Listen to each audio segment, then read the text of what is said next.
After a lengthy trip through California, the Rockies back at home. 20th and Blake on a warm summer evening. The Dodgers are in town as the Rockies open up a 10-game homestand. They'll play Los Angeles over the next 4 ball games.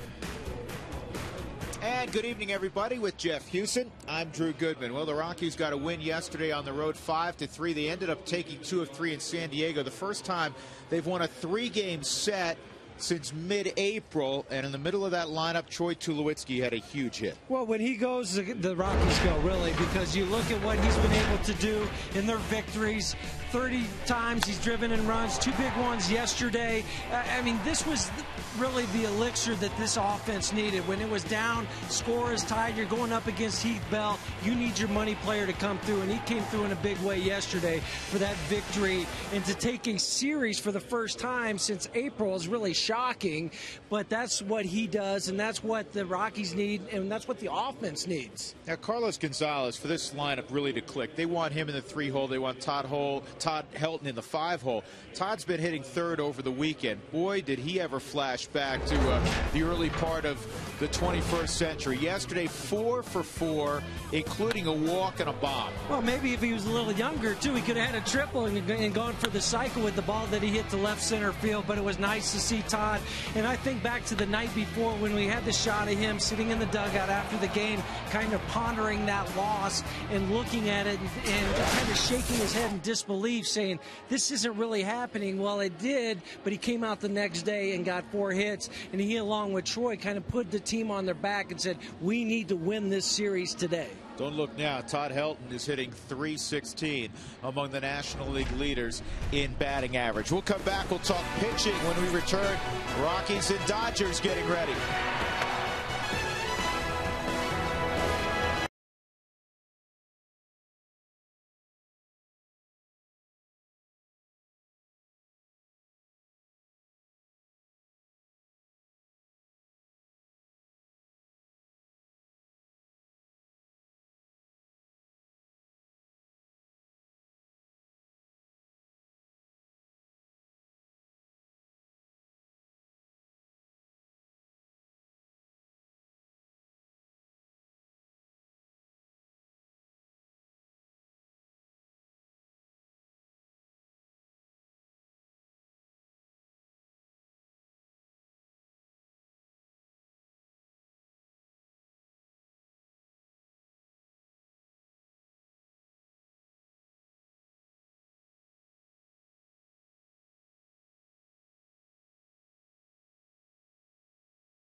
Lineup today against Clayton Kershaw. He'll see one of the toughest lefties in baseball. And welcome back upstairs with Jeff Houston. I'm Drew Goodman. For the Rockies, it's Juan Nicasio making his third start of the year, and so far so good. It really has been. Just 3 earned runs in the 13 innings, and unfortunately was a hard luck loser in San Francisco the other day, giving up the 3 runs, but all those were with 2 outs. If he makes a pitch, he's out of there. Got his win in his first start against St. Louis. Electric fastball, hard slider, working on the changeup. But part of the reason he was able to stay in the rotation and maybe move Clayton Mortensen to the bullpen is just because it looked better for him, his development in the ball club. But he's going up against a tough guy today in Clayton Kershaw. We know his success in the National League and all over. The hard thing for me is he's only 23 years old. You think this guy's been around forever, former #1 pick back in '07. He's got electric fastball, hard slider, changeup. The Rockies have seen him a number of times, a high strikeout total. The key tonight for the Rockies going up against Kershaw is how does he come out in that first inning? Are they going to be able to lay off that high fastball, get him to work down into the zone, try to elevate that pitch count to get to the Dodgers bullpen that's really hurting right now? Yeah, the Rockies have had some success against Kershaw here at 20th and Blake. One other note on Kershaw, talking to Todd Helton earlier today around the batting cage, he said as tough as he is, what makes him even more difficult to handle now is he's added that slider you mentioned. Well, and that really works to lefties. That's why lefties are hitting about $170 off him, because he can start it away from him, look like a fastball, and then dart off the plate. It's a pitch that Carlos is really going to have to watch tonight. He is a handful. So you have the pitching matchup. It's the Rockies and the Dodgers. First game of a 10-game homestand for Colorado. Come on back to Coors Field with us.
All right, never mind.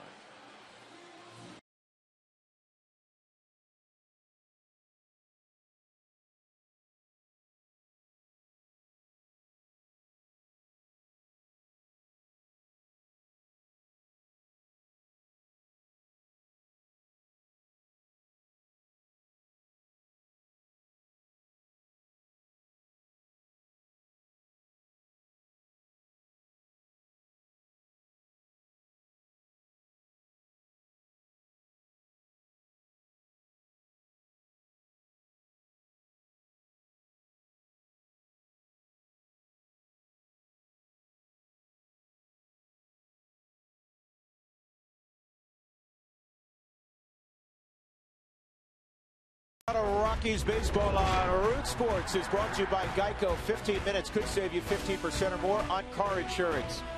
By the Ford Fusion with quality, power, and economy. We speak value. Ford Fusion, drive what? By the new Quest 5-year price lock promise. Visit quest.com/promise for details. By Wells Fargo. Wells Fargo customers visit wellsfargo.com/Rockies for 2-for-1 club level seats. And by Southwest Airlines, new Rapid Rewards unlimited reward seats at no blackout dates. Juan Nicasio will lead the Rockies on the baseball diamond at 20th and Blake. Opened back in 1995. The Rockies have enjoyed quite a home field advantage through the years. Disturbingly, right now, through 28 ball games, the Rockies are 13-15, Huey. And that's something that's going to have to change at this homestand. I'm looking for an 8-2, maybe 9-1 homestand. Well, I'll tell you what, anywhere close to that, the Rockies will take. There's D. Gordon, who just came up a few days ago, the son of Flash Gordon. More on him in a moment. Here's the rest of Don Mattingly's Southwest Airlines lineup. He'll have the veteran Casey Blake, old enough probably to be D. Gordon's dad. He'll be in the 2-hole. Andre Ethier next, and Matt Kemp, who's swinging the bat as well as anybody in the game. He's in the cleanup spot. Juan Uribe's healthy again. James Loney will bat 6th. Deoner Navarro has the gear on tonight. He'll bat 7th. Tony Gwynn Jr. will bat 8th. And Clayton Kershaw, very good athlete. And Nicasio in 2 starts. As Huey told you, he's allowed just 3 runs. And the big key for him right now, early on, has been the ability to throw strikes. 65.4% of the times in his first 2 starts, he has thrown strikes, and that's what's allowed him to throw up the numbers of just 3 earned runs in 13 innings. Get to that power slider, get to that changeup, and make your pitches when you have to. And it is above the league average, that 65+% in terms of strikes. Here's the Rockies defensively. Blackman is again in left field. He's been up 3 days. He's got 3 starts in the big leagues. Carlos Gonzalez in center. Ryan Spilborghs against the lefty is in right. Wigginton swinging the bat wells at third. Tulowitzki and Chris Nelson up the middle. Todd Helton at first. And Jose Morales is doing the catching tonight. And he goes down to second base. We are about set for baseball. We'll tell you about the umpiring crew tonight since we have a moment. The crew chiefs behind the plate, 6'7" Tim McClellan, one of the best in the business. At first base, Brian Runge. At second base, DJ Rayburn. And at third base, Marvin Hudson. Just remember, Tim McClellan takes a long time to make the call, so don't get anxious, Drew. I know. You know what? Tim's a terrific umpire, but he does take his time in giving that indication of strike or not. So Nicasio set. D. Gordon, who weighs 151 pounds, is at the plate, and it's in there for a strike. And Don Mattingly says, we weighed him, he's 151. I said, I don't know, man. He said, no, really. That's way inside 1-1. This kid is the smallest in terms of slightness. He's the slightest guy. That's how he makes Juan Pierre look big. He makes Juan Pierre look like a Hulk Hogan. Slightest guy I've ever seen in the big leagues. He's a guy that's going to try to chop it into the ground and just use his speed and run. You have to shorten up for the infielders and the outfielders. And that fastball was right past him. Cole Hamels and the Phillies beat the Dodgers 2-0 yesterday. The Dodgers didn't get to town until about 1:30 in the morning. By the time they got to bed, it was after 3. D. Gordon, like a lot of people, was a little overmatched against Hamels. Here's the 2-2. See you later. No, I guess not. That was very close. 3-2. Well, Cole Hamels is going to do that to a lot of guys. Left on left. Now he's come up with some more pitches and able to cut the ball.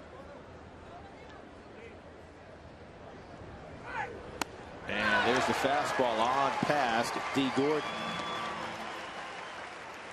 So the 23-year-old will head to the Dodger bench, and that'll bring up the 38-year-old Casey Blake. A good look from the Ultimo right out of the hands.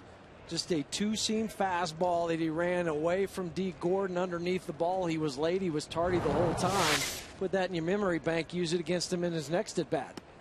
There's a slider in there for a strike, and you got to do that just to keep some guys off that heater. Yeah, and especially Casey Blake. We had talked about that before we went on the air. As Casey's a guy that will ambush that first fastball. Blake struggling a bit on the road trip, 4 for 23. Well, he's 209 in the last 10 games since coming off the DL.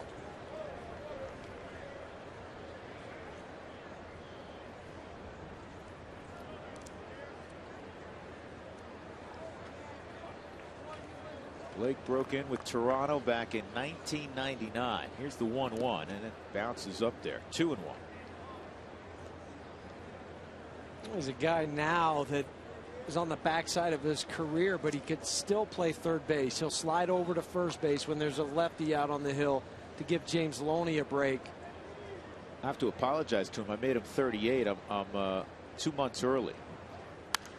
That's fouled off. Yeah, when you start to hit 38 in baseball years, you don't want to go too early with those birthdays. No. Helton's got one of those coming up in August also. He's playing like he's 28. A little fountain of youth from yesterday. Here's the 2-2 to Blake. That's away. So back-to-back 3-2 counts. 96 miles an hour on that fastball. He flashed triple digits a couple of times in Tulsa. 100, 101. Does it really matter after 100? Not really. Line drive, foul. Unless you're saying 105 like Chapman of the Cincinnati Reds, then I think it matters. Chapman's got to get well. Your old friend Nolan Ryan questioned some of those readings. Well, I'm kind of with him because Nolan was a guy that could hit 102. Bob Feller. Good heater there again at 96.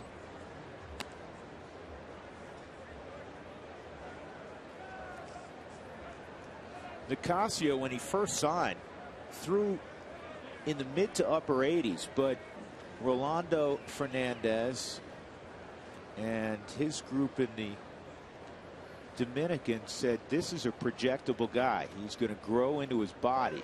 And that's picked by Wigginton. 2 outs.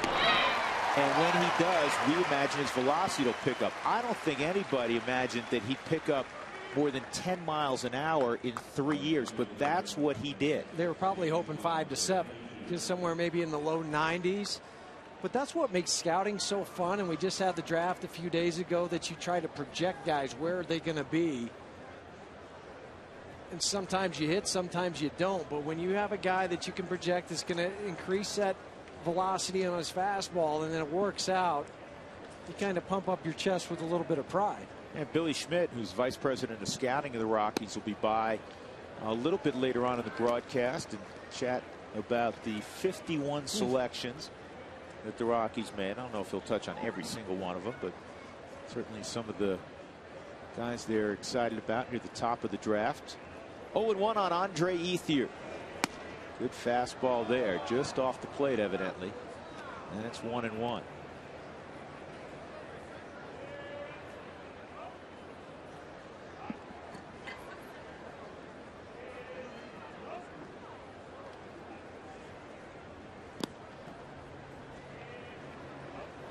Nicasio trying to perfect that slider. And one of the things that hitters will do, and Huey, you're far better off addressing this than I am, but they'll notice is there a little bit different? Is there something different in the delivery where the hand is to try to? Is it on top more, off to the side a little bit more? Give it away early. Yeah, and do you pick it up coming out of the hand? Is it different than what you see from the fastball? This is on one hop to Nelson. He knocks it down. He's got a hustle. He won't get it. Andre Ethier runs pretty well for a big guy. Well, I thought how they score that. Chris, it's one of those in-between line drive hops, knocked it down, then had to find it. That was the problem, trying to find it, because he played this right, and it's an error for Chris Nelson, his first of the season, but you just try to goalie up on it. He thought he still had it in his glove, but he didn't, and it dropped down. By the time he found it, it was too late to get Ethier at first base. So an error on Nelson, and that'll bring up Matt Kemp. And he has been unconscious on this road trip, hitting .478 with 4 home runs in 6 games. He's driven in 10 in the 6 games. That's a strike. Kemp's got 17 home runs, which is tied for first in the National League. He's second in RBIs to Prince Fielder. He's fifth in batting average. Triple crown. Andre Ethier's in 4th place for batting average. So these are the 2 guys for the Dodgers that you really have to worry about. Honestly, if you're giving away a 60-game MVP in the National League, he is very prominent in that discussion. Number 27. He'd be right there. Prince Fielder would be another guy. to be right at the top of that list. But I just think the way he's rebounded this year from his struggles last year.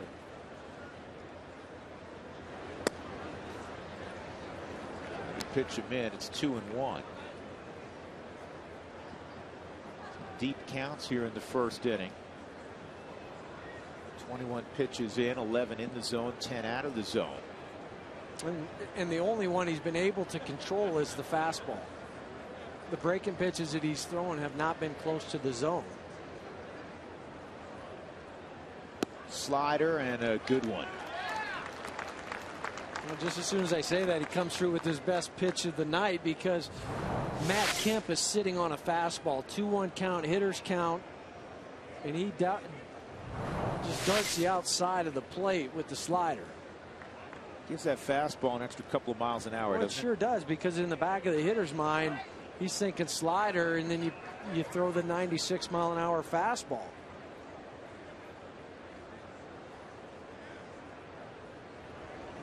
Got him. Good pitching by Nicasio. There was the 96-mile-an-hour heater. He strikes out one of the hottest guys in the game in Matt Kemp. We'll see the Rockies on offense when we come back.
Impressive first frame for Juan Nicasio. He punched out a couple of LA Dodgers. There's Carlos Gonzalez. He again is in the leadoff role. That's 4 straight ball games for Cargo at the top of the lineup.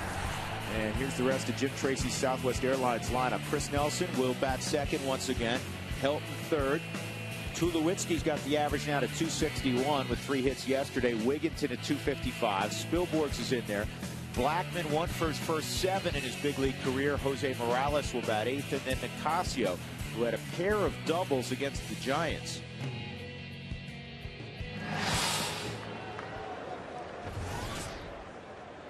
Here's Clayton Kershaw, native of Dallas, Texas, and he hits the strike zone with a 92-mile-an-hour fastball, making his 14th start. After a fabulous May, a 4-0, 177 ERA, scuffled the month of June, 6 runs on 6 hits in just 6 2/3 innings, and that was against the Phillies. Ball and a strike on Cargo.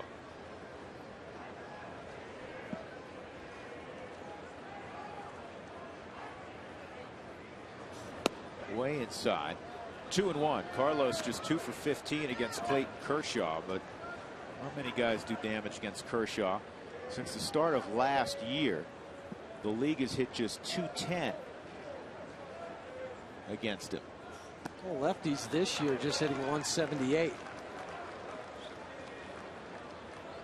Has that high leg kick ball. He hides the ball very well, comes out of his hand. And the toughest pitch to lay off is the one up just about belt high and higher up by your hands. Here's the 3-1. And it's bounced to Loney, and he leads Kershaw perfectly. Cargo got pitch he could handle. He just topped it. Defensively, Tony Gwynn Jr. with center field abilities in left field. Matt Kemp in center. Andre Ethier's in right. Blake's at third. The kids at shortstop. D. Gordon. Wateribe is at second base. James Loney, a very good glove at first. And Gianna Navarro is behind the plate. One out. Chris Nelson steps up.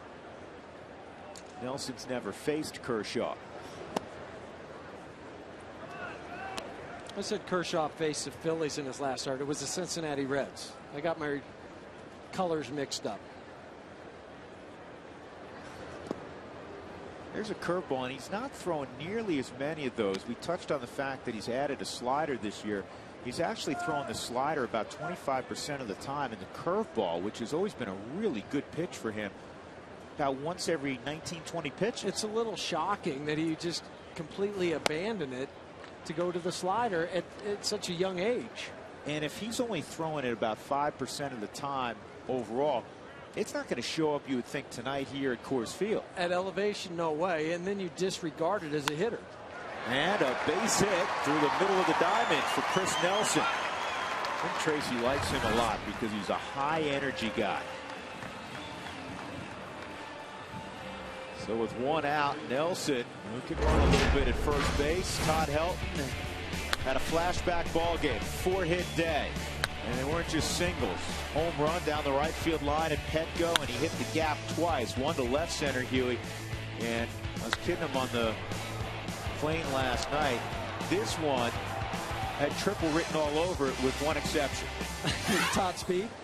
Todd's 37, and he needed a train wreck in the outfield for him to have a triple there. I thought the ball he hit into left center field might be the one, because Eric Patterson missed it, had to go back and get it. I thought with the ball in front of him, take a chance to try to get to third there. Yeah, he shut it down at second. Probably a wise thing. He got a lot of running in yesterday, because remember, he walked and then he moved up on a wild pitch. He scored on the double by Tulowitzki in the 9th inning. The best time was when he was able to trot around the bases with the home run. He walked the last couple of steps. Enough. I've had enough.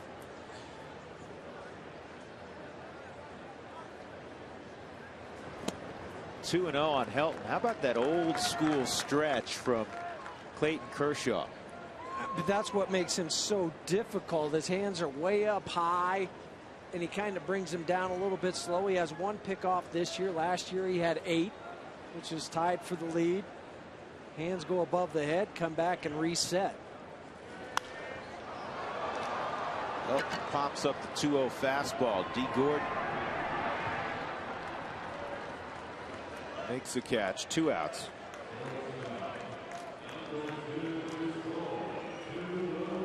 Time to take a look at our first Colorado Lottery replay of the ball game. Clayton Kershaw on the mound, and Troy Tulowitzki at the plate. Advantage Troy Tulowitzki. He hit that over 430 feet. His only career home run against Kershaw. Don't forget to buy your bonus millionaire raffle tickets before the last bonus drawing on June the 12th. 2 outs, Tulowitzki at the plate. And he takes ball 1. So between the 3 and 4 hitters yesterday for the Rockies, they were 7 for 8. And no surprise, the Rockies finally were able to score more than 3 runs. 12 hits is a ball club total. 5-3 victory after 9 straight of 3 runs or less. And Tulo hits this in the air to deep right field. Ethier on the move will make the catch. So the Rockies get a hit from Nelson, nothing else. We'll go to the second, no score at Coors Field.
top of the second inning. Tonight's game starts a 10-game homestand for your Colorado Rockies. It's a great opportunity for the Rockies to seize. I talked to Carlos Gonzalez earlier about, you know what, to quit talking about it, just do it. Great chance for us to, just to play really good baseball in front of our own people here and our fans, and just get back to where we want to be. And this is gonna say a lot of things, and hopefully this is a good start for us. Hopefully the comforts of home sweet home will help this ball club get back on the winning track. And Troy Tulowitzki said the other day, we can't keep saying it's fine when we know it's not fine. Guys, this is a tremendous opportunity for them to make up some ground in the NL West. All right, Alana, thank you. Yeah, I mean, the players are talked out. I mean, they know they haven't hit offensively. They know what the situation is. They know they got off to a great start. They know they've been very disappointing since mid-April. It doesn't matter how much you talk about it. It's about what happens out on the field. Finally going out and doing it, so you can quit talking about it. That's strike two on Juan Uribe on the outside corner. I know Jim Tracy, the coaches, the players, the broadcasters, we're all saying enough with the offense. Let's go. Let's win some games. How about hitting your target right there? High fastball asked for by Jose Morales, and that's what he got. But not a high fastball that's so ridiculously high the hitter's not going to offer at it. But it's a good high fastball for Juan Uribe, because he is a guy that will chase that ball up and out of the zone. That's his swing, and that's what he does. And Nicasio was able to hit a spot. 3 strikeouts against the Giants in 6 innings. He's got 3 strikeouts already with 1 out in the second inning. James Loney at the plate. He takes inside. Loney had a couple of days off this weekend against the Phils, which is really uncharacteristic. Loney's one of those guys that plays 160 plus games, but he's struggled different times with the bat this year, and Don Mattingly said, you know what, we're going to step away. Well, he's averaged 89 ribbies the last 3 years. Career .283 hitter, hitting .241 this year. You have the lefty going yesterday for the Phillies. It's time for him to sit down and try to reevaluate things. Well, he pokes this to right field, and Loney has a 1-out single. First knock allowed by Nicasio, and that'll bring up the catcher Dioner Navarro. Well, Nicasio's last start against the San Francisco Giants was able to hang in there for 6 innings, 3 punch outs, rolling along just fine. But with 2 outs, unfortunately gave up a slider to Cody Ross, but that should not overshadow what he was able to do. And the reason why he's staying in the rotation is because of his first 2 starts. And again, Greg Reynolds was sent out to Colorado Springs. He'll join the Sky Sox rotation. Clayton Mortensen is now working out of the bullpen as a long man. Well, you need to make sure that Greg can be stretched out in case you need him to come back up if there's an injury to the starting rotation.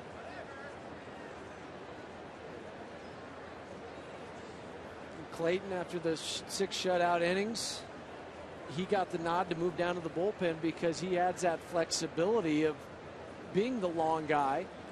But if you need him to come in for 1 inning, maybe in the 5th or 6th inning, you could do that.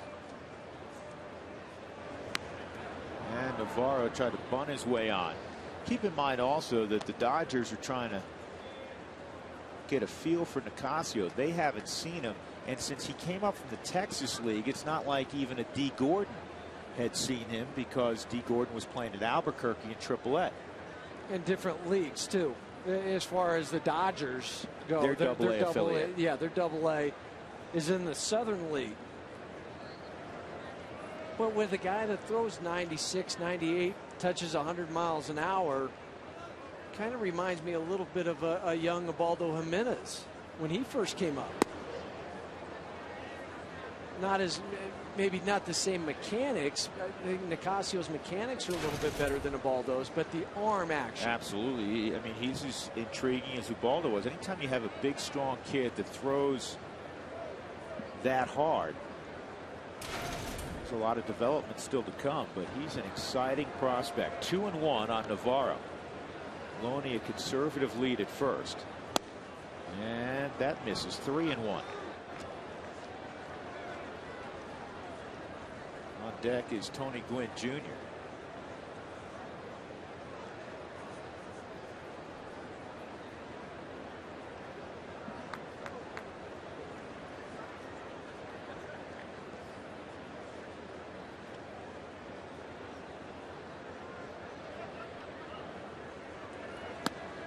And ball 4. Ocasio has 2 men on now with 1 out.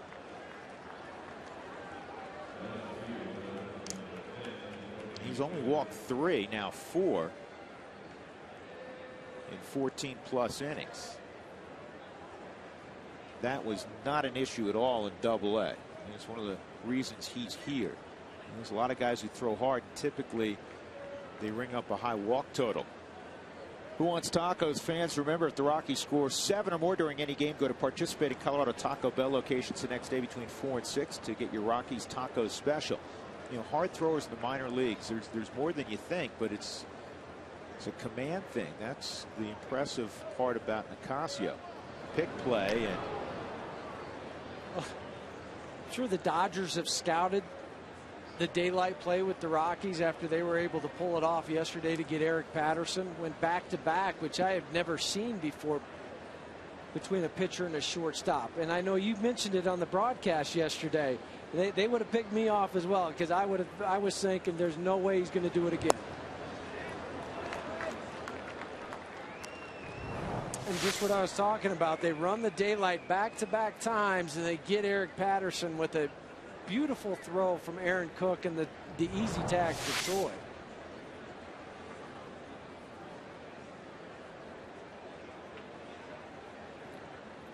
They've just changed the scoring on that ball by Ethier in the first inning. That was a tough one hopper that Nelson knocked down, had to find the baseball and throw to first. And I agree with it. They've made it a hit. There's 2 hits now for the Dodgers. Here's the 1-0. That's in there, 1-1.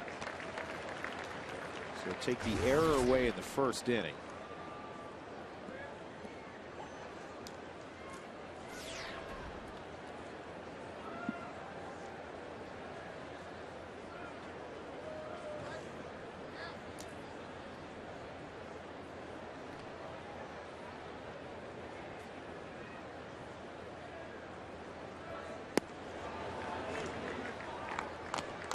Hey fans, the next Green games are June 13th and the 19th. Buy a Green pack and help the Rockies plant trees. You can get your tickets at ColoradoRockies.com. For more information, go to ColoradoRockies.com/green. Got to make a pitch here. 2-1. And he did.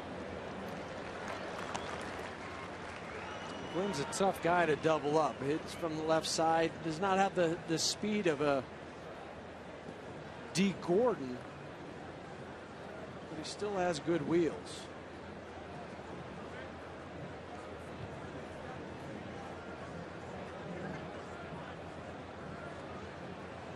I talked to Tony Gwynn Jr. today before the ball game in the dugout and asked him how his dad was doing. Clean bill of health. Everything's good with his dad so far, which is great news. Absolutely. He was in L.A. when the Rockies were in L.A. a little more than a week ago, seeing his son. Here's the 2-2. And a line drive to left. Blackman's going to get there. He's playing shallow. And scrambling back to second base is James Loney. Well, the reads that Blackman he's had in these games up here at the big leagues, they've been very good. Nice sliding catch yesterday. Comes in, makes a sliding catch, gets the break on this ball from Tony Gwynn, charges it, catches it about shoulder level, and James Loney out at second base, not quite sure what to do, realizing that he is going to get there, understands the arm has to get back to second, make a slide.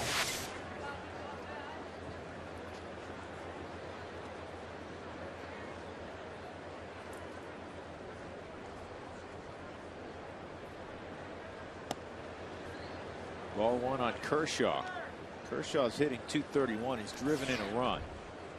Again, he's a good athlete. Was an .073, .076 hitter coming into the season.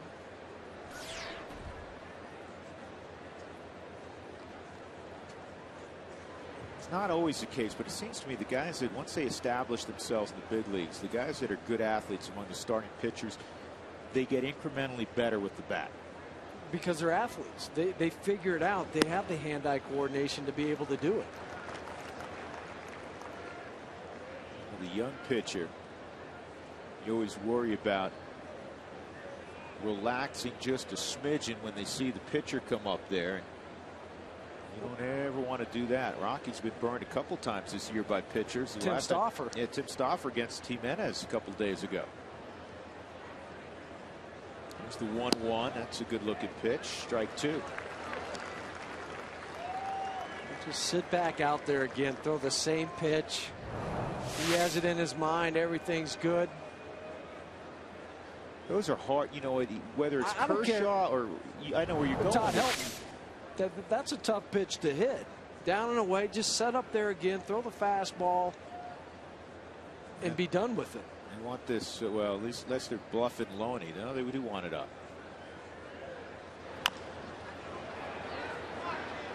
Nicasio's going to run it over there. Had a nice job by Juan Nicasio. With one out, Loney had singled. Navarro walked. And he handles Gwynn and Kershaw. No score.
E470, discover what 70 miles per hour feels like. Cruise E470 today. 10-game homestand. The Dodgers in for 4.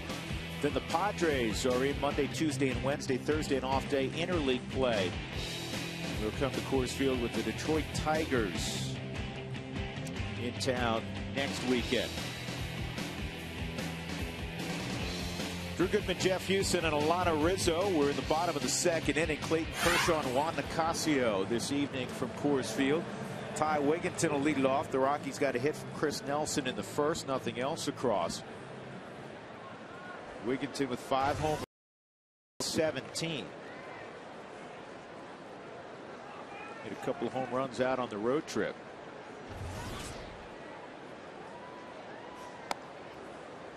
And he takes ball 1.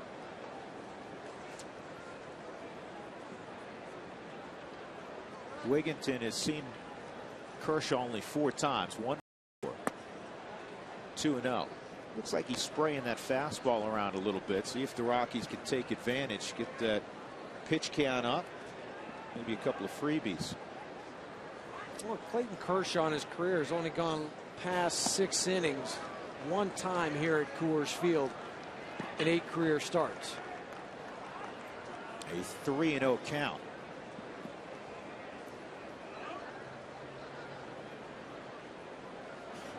Way inside, a 4-pitch walk to Wigginton, leading off the second inning.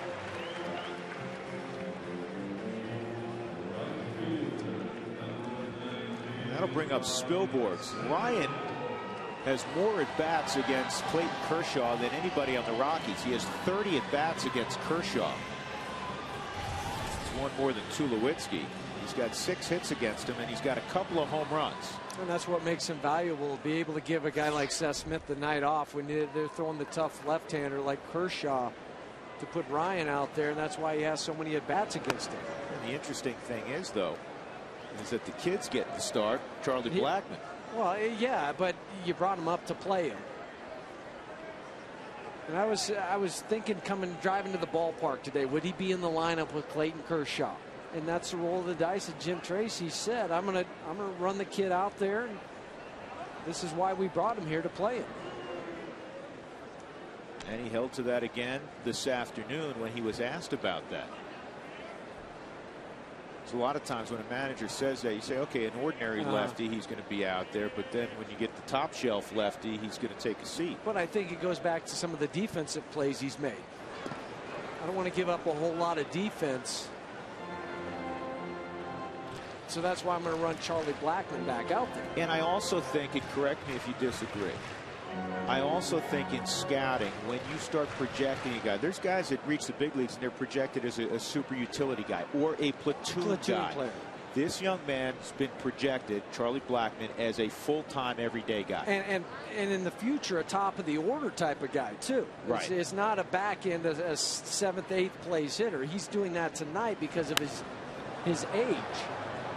But as he gains more experience, you could see Charlie maybe being a leadoff hitter down the road until he kind of develops, and you could slide him into the number 2 spot and a number 3 spot, 6 spot.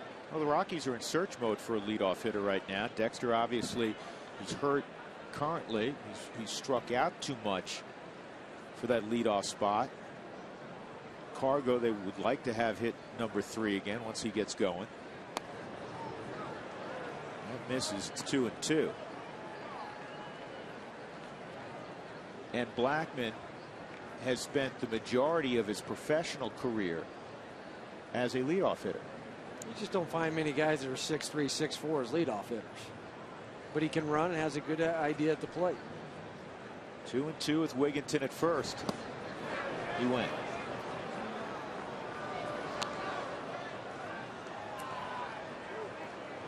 So Spilborghs will walk off, and here comes Blackmon. That's the first strikeout for Kershaw. Yesterday, our Colorado Lottery replay, the first base hit of Charlie Blackmon's career. It was a big relief to get it over with. It came in his 4th at bat. He's 0 for 3 on Saturday. Got the baseball, the lineup card.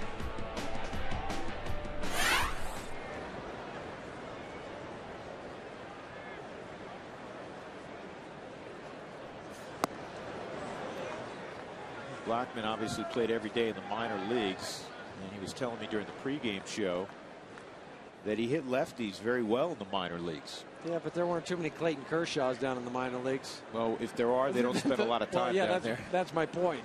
They're not there. They're up here.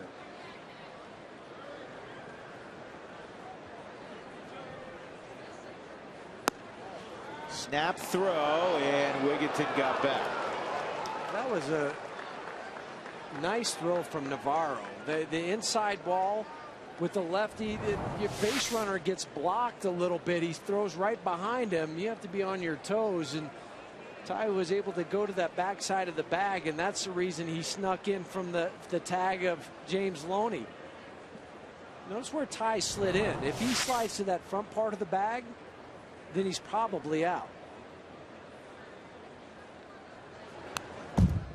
Good swing by Blackmon on a 94-mile-an-hour fastball. So it's 1-2. Well, you might be able to see Clayton Kershaw's hard slider now for the first time tonight with the back-to-back fastballs to Blackmon on that last one. See if he starts it off on the outside part of the plate and work it away.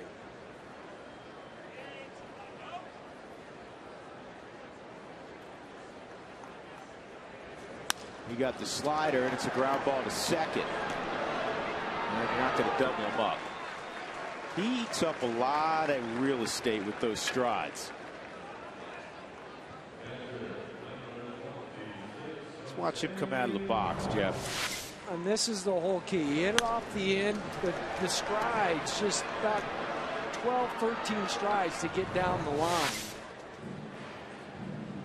You see some guys really moving their legs and they're pumping hard, and you think, man, they're running fast, but they're really not. Their legs are doing a lot, but they're not gaining any ground. Well, he's just the opposite.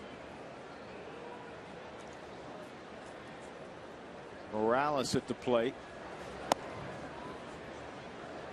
Rockies fans, we want you to check out the new Root Sports website, RockyMountain.rootsports.com, your home for the latest Rocky stories and scores during the season. Plus, sign up for our e-blasts to keep you connected to your favorite team all season long. Click on the envelope icon on the home page.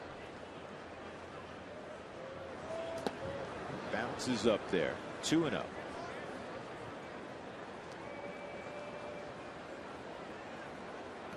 Rockies begin the evening 29-32. The Dodgers 29-34. As you look at Morales' numbers, the Rockies at home 13-15, and out on the road 16-17. And really, the difference between the Giants and the Rockies have to do with their home record. The Giants are 17-10 at home.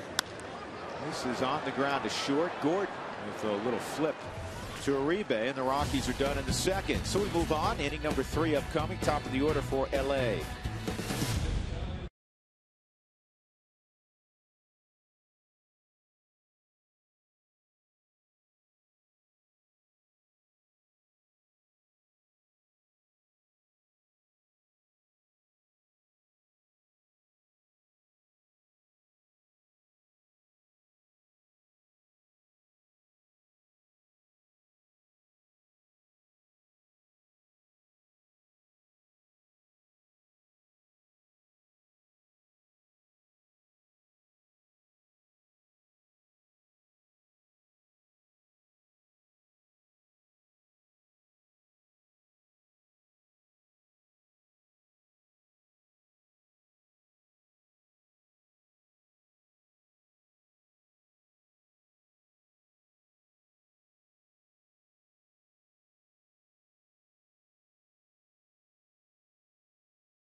To cast your MLB All-Star ballot and enter to win a trip to the All-Star game. Compliments of Scott's. We go to the 3rd inning. D. Gordon will lead off for the Dodgers. No score. Juan Nicasio and Clayton Kershaw. Again, first of 4 against Los Angeles. The Rockies have won 3 of the first 5 meetings this year. Nicasio needs a quick inning. He's thrown 44 pitches in the first couple. And we welcome into the booth Vice President of Scouting for the Colorado Rockies, Bill Schmidt. Hey guys, how are you? Good. How are you? Good. Did you get some rest? A little bit. Okay. A little bit. At least you're in town now for what? For another week or so. That's it? Yeah. Start it all over again. It's a never-ending process, that scouting thing, huh? It seems to be. Well, this is a kid I'm sure you saw at some point, D. Gordon at the plate, huh? I saw him a little bit. Not much when he was an amateur, but more as a professional and stuff. A very talented kid. Bill, you know what? Your wife wanted to make sure we got you on camera. No, so that's there all you right. go. You can pass on that. As quickly, another strikeout of D. Gordon. He got overmatched yesterday. We were talking about by Cole Hamels. Juan Nicasio can do that to you also. Very good on it. All right, let's talk a little bit about the draft. You take a college pitcher out of Oregon, a lefty to begin with. Let's talk about him first. Tyler Anderson, you know, 6'4", 215, 4-pitch mix, pitches 90-92, go up and get a 93, 94 on occasion, but he's going to be more 90, 92. Comparisons to Francis in a lot of ways. Good athlete, good competitor, above average changeup, probably slider over curveball. You know, fit a lot of our qualities, character, but a competitive, athletic kid. And no question, he's a guy that projects as a starting pitcher. Absolutely, yeah. And then I know I was talking to Dan a little bit about him yesterday. You're really excited about the high school shortstop out of Irving, Story. Yeah, Mr. Story out of Irving High School. You know, athletic kid. He's a well above average runner. We think he'll play. You know, time will tell if he stays at short, or but we think the bat's going to be good enough that if he has to go to third, he's got a chance to hit with some power. He's got above average arm. You know, Trevor's a very talented player. And how about the second-round pick, Paul Thornwell? You know, a real athletic kid, hard worker, kind of along the lines of a Hunter Pence. You know, he's above average runner, and that's coming off a serious ankle injury he had last summer. He dislocated his ankle. There was some concern he may never play again. Correct. I understand. And he overcame it. He's a grinder. He's a hard worker. He's got above average raw power. He's got some tools that probably going to profile in the corner. You know, with a lot of upside. The guy that's playing back east, so he not quite the amount of games maybe a kid from California, Arizona, Correct. or Texas would have. Correct. Yeah, probably half the games kids from that area get to play, and you know, he has tremendous passion. It's not going to be because of lack of effort and stuff. You know, I mean, he'll run through a wall. He's one of those type of guys. He's going. If you watch him the first time you see him, you're going to say he's kind of an old-time player, but. He's an athletic kid with tools and tremendous makeup. This is in the air to right field. Off the end of the bat, and a nice inning and a quick inning. Nicasio needed that. A 9-pitch inning. He gets Ethier there. And we'll go to the bottom of the third. Billy Schmidt will stick around. We'll continue to talk about the 2011 draft for the Colorado Rockies.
For Toyota Talk. Today is no different. Text Toyota followed by a space and then your thoughts, questions perhaps to 720-720. Drew Goodman, Jeff Houston upstairs. Alana Rizzo working the ballpark. And Juan Nicasio takes strike one from Clayton Kershaw. Billy Schmidt, longtime vice president of scouting for the Rockies, is with us. And we're talking about the 51 selections for Colorado. I want to ask you about Dylan Thomas, the 4th-round pick. He's out of the Houston area as a high school kid, and another athlete. You drafted a lot of kids that are gifted athletically, it seems like. Yeah, Dylan's an interesting kid. He's has a scholarship offer to go to Texas A&M. Has an opportunity if he wants to play football. Supposedly they were going to hold a spot for him, but you know, kind of along the lines of a David Justice. You know, athletic, very projectable body. He's got power. we thought the kid had a lot of upside. You know, you guys have always done this, Billy. You've drafted, it seems like, you know, once every couple of years, you draft a guy that was, because of signability issues, projected to go really high, and a lot of teams stayed away, and maybe you stole him in the third, fifth. Dexter Fowler in the 14th round. Was there any of those such guys in this class? Our 12th rounder, Shutnick, a high school kid out of the Palm Desert area in California, catcher. You know, his signability, I thought, pushed him down a little bit. He's committed to the University of Arizona. And then really our 16th round pick, Preston Tucker from the University of Florida, which you know, our fans can watch this weekend in the Super Regionals. His signability, he's way better than the 16th round pick. Okay. So out of these 51 guys, how many do you expect to sign? You know, I would say probably around 30. You know, and that's a typical number. A typical number. There could be a few more as we get late in the summer. We might make a decision to go after a couple. Because you have to sign them before August 15th. August 15th is our deadline. So we could sign some guys at the end of the summer with the idea of taking them in our instruction league program and you know, get them going then. So 30's around the average. We could, you know, here or there. There's a couple guys. The other really, and I slipped over to the local kid, Connor McKay. Good athlete. Tremendous Coming athlete. Off an ACL. You know, he tore his ACL. I was at the football championship game and saw the play, and you know, he's got tremendous upside. Connor does, and he's still a couple weeks away from being fully released, even though he did get back at the end of the high school season. But helped Regis to a championship. He did, and he's going to play locally around here in the summer, and we will follow his progress, and hopefully we're in a situation where we can. You know, try to get him to become a Colorado Rocky. That's our full intent. Yeah, he signed collegiately at the University of Kansas in Lawrence.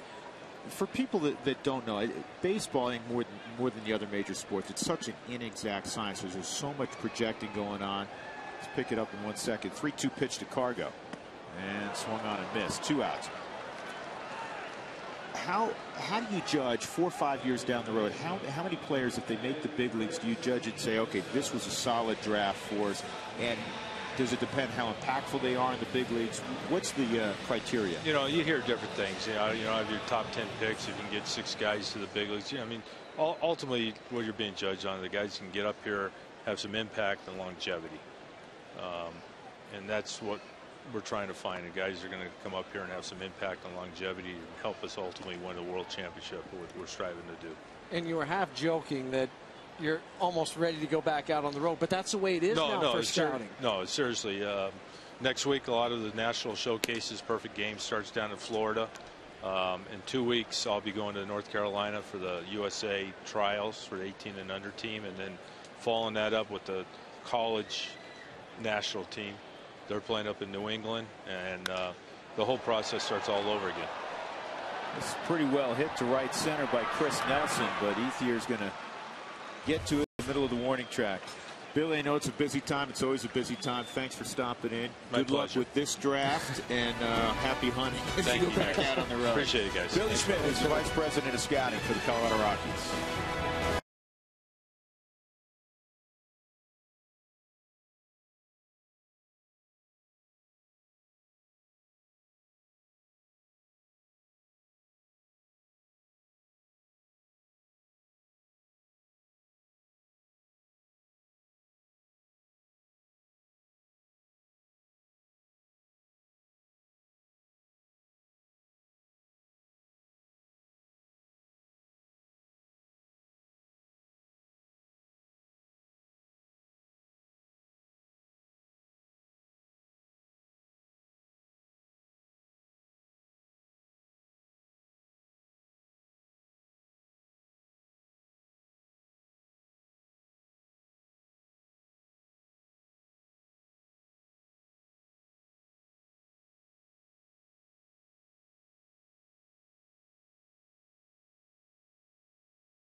Rockies baseball on Root Sports is brought to you by your neighborhood Toyota stores. Toyota, moving forward.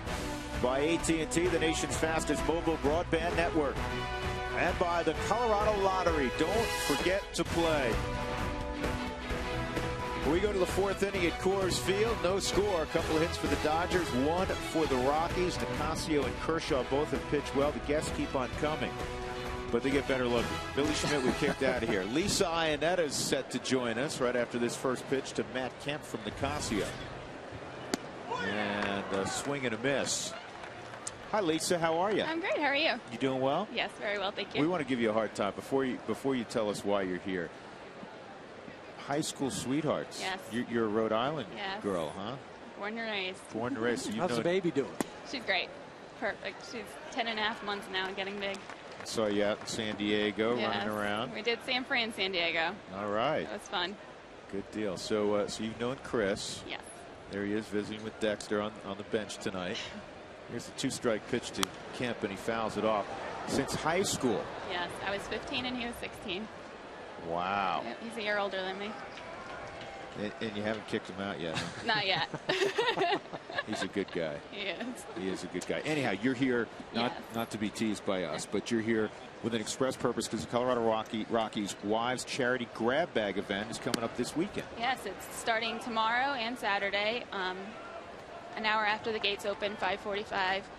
You can meet us down behind section 131 behind home plate. We will be there and selling grab bags. Every player signed 24 balls, and we're selling them for $40 a piece. And you have the option, if you buy 3, you can buy another bag that has a previous Rockies player in it. Okay. And they also have other pieces of memorabilia, like this bat. It's a game used from Vinny Castilla. It's actually broken, too. Yes. So this could be something that you could win. Wow. See, Very I'll cool. hold that up. And then this isn't your lunch, okay, or your dinner. I was looking at see if I could swipe that. Yeah, you were eyeballing it because you thought it was food, but there's a ball in there. There's a baseball in there. It's a surprise. I'm going to take a peek. Jeff, you're going to be disappointed. My signature's on it. I don't know who's in there. Who do we have? It's Chris Ionetta. Chris Ionetta. How convenient. Center field and deep. Cargo going back, still going back, and he's not going to be able to get it. Matt Kemp has done it again. His 18th home run of the year. And the Dodgers break on top 1-0. He is having some kind of first half. His 5th home run on this road trip. And it's just the 7th game of the trip for the Dodgers. Yeah, that's his 11th RBI during that 6 games. 59 career RBIs against the Rockies now for Matt Kemp, the most of anybody in his career. That 18th home run just took the Major League lead. It took the National League lead. Excuse me, the National League lead, because Batista for Toronto has a Major League lead. Jay Bruce has 17 home runs with the Reds.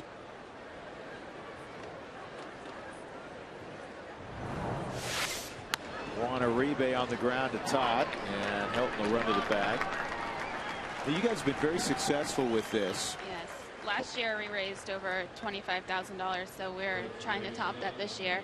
And right now the money's going to go towards the Rockies Foundation, and the Rockies Wives have some other special and exciting events planned for later on this year, so we'll decide later on where the money will go towards. That is we have terrific. Various charities in mind.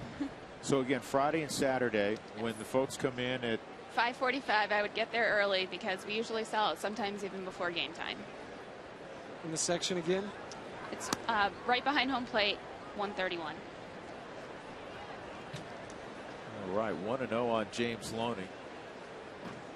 Grab bags for charity this weekend. Mystery autograph baseball. Well, what a neat event for the Rockies charities, though. Rockies Foundation. It is very exciting. We've been very successful with this, and fans love it. So goes to a good foundation, and it's a win-win. You get a great piece of memorabilia in return. Nicasio is going to run in the baseline and tag James Loney for the second out. How nervous do you get when Chris is playing and when it comes to bat? You still get nervous for him? Yes. Every time. Is it agonizing? I know he's hard on himself, so I think I get more nervous on that than anything, but he works hard.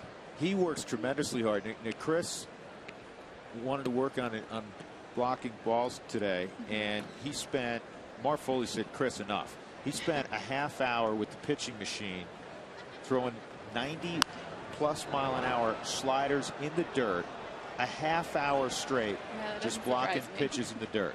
His work, his work ethic's off the charts. We're usually dropping him off at the field and one of the first ones here. Well, that's, you know, but that's how guys stay in the big leagues. That's how you get here too, right? Yes. Yes. Because you were with them every step of the way, coming up through the minor leagues. Exactly. You saw some of the towns and the long days in the small ballparks. Yes. 0-2 count on Navarro. That's down and away. 1-2. Now, Chris was a mathematics major at North Carolina, so still pretty sharp with the numbers? Absolutely, yes. He is. Still likes to work on it.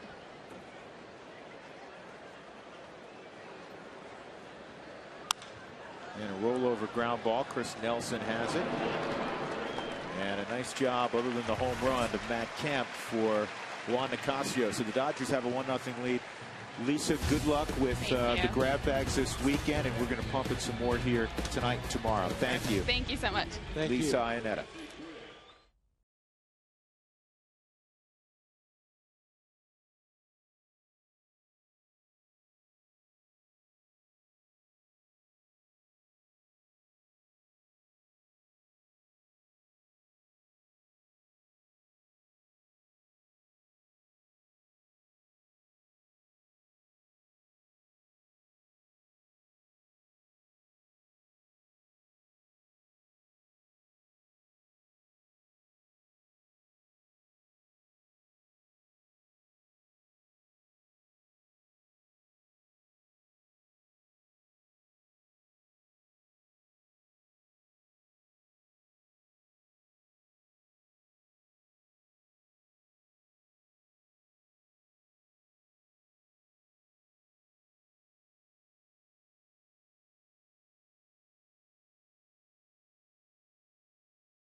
Here by Matt Kemp. Time to take a look at our Geico quote of the day. The Hall of Famer Sandy Koufax. It all comes down to talent. You can talk all you want about intangibles. I just don't know what that means. Talent makes winners, not intangibles. Can nice guys win? Sure, nice guys can win if they're nice guys with a lot of talent. Nice guys with a little talent finish fourth, and nice guys with no talent finish last. Yeah, I'd have to concur with Sandy Koufax. Because he had a lot of talent. He had a lot of talent, and he was a very hard thrower. It took him a while to harness it. Your good friend Nolan Ryan took a while for him to harness that fastball. When they did, they became two of the greatest pitchers who ever lived. 1 ball, 1 strike on Helt.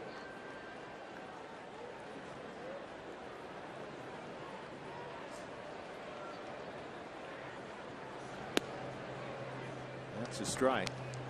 No Toyota talk coming up in the 6th inning. Jeff, you have an idea tonight? I do. Early in the season right now, who would be the comeback player of the year? Because I'm thinking of Todd Helton. I'm thinking of Matt Kemp. A couple of guys have rebounded from their 250 last year. Yeah, from their averages and their, Kemp especially from his play last year. But it doesn't have to be those two guys. Who else would be on that list of a comeback player of the year for you? Lance Berkman, possibly. Lance Berkman certainly would be in the conversation.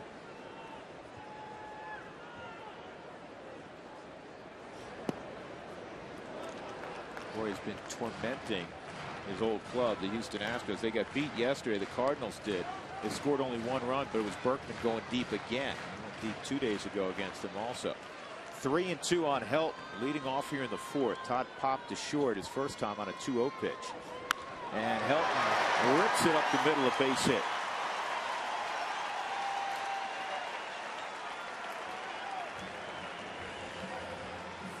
So for the second inning in the ball game, the Rockies have the leadoff man on. Wigginton led off in the second with a walk.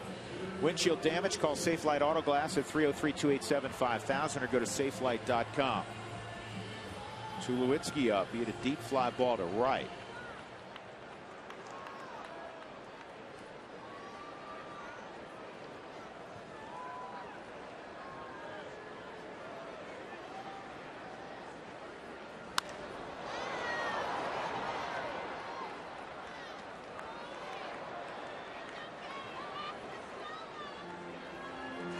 The Rockies, and for any team really to do well consistently, you need production in the middle of your lineup. There's a reason guys hit 3rd and 4th in the lineup. And over the weekend, the Rockies took 2 of 3 from the Padres. The guys who hit 3 and 4, in this case, Helton and Tulowitzki, 458, 5 ribbies.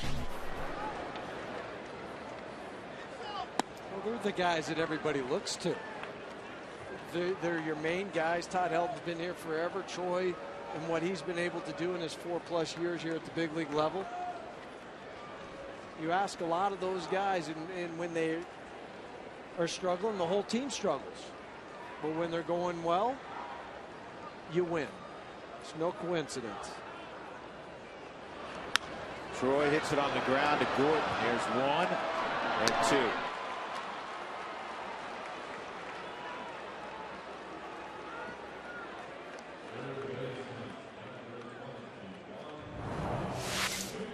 Fastball into the hands. D. Gordon gets it out of his glove. Easy flip to Uribe. Todd has to slide about 10 feet shy of second base. I mean, he honestly looks like he's a sophomore in high school. Wigginton at the plate.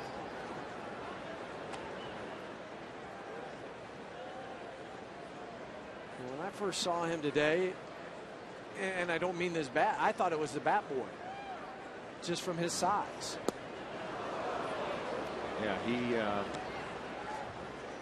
he was having a catch with Juan Uribe. It looked like he was Uribe's kid.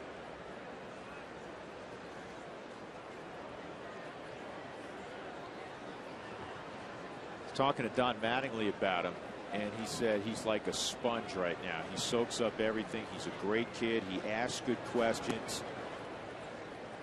You kind of notice he kind of talks himself through a play before the play happens, and that's what a young kid should do. Okay, if it's hit to me, nobody on.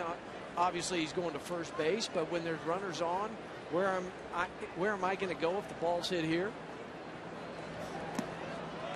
3-1 on Wigginton. Whatever it takes to get it done. Casey Blake said the same thing about him. He said he's a great kid. Said he wants to learn. He's bright-eyed. He's in early, and that's, you want kids to respect the game, come up and ask good questions and do a lot of listening. There's so many kids now, when they get to the big leagues, think they have all the answers, and they're not willing to listen to the veteran guys. They know it all. They've seen it all. Instead of doing like a D. Gordon, okay, I'm going to listen to what they have to say. How can I get better? The best way you learn a lot of times is by keeping your mouth shut. Absolutely. Swung on and missed. Ty Wigginton gone. That's the 4th strikeout in the ballgame for Clayton Kershaw. Rockies have been shut out through 4 innings, 1-0 LA.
Inning, third inning for Juan Nicasio, 9 pitches. He blew away D. Gordon for the second time of the ball game. Then he got a fly ball to center field by Casey Blake, and a fly ball to right field by Andre Ethier. It's brought to you by Excel Energy. Learn about energy efficiency and how to save energy and money in your home by visiting responsiblebynature.com.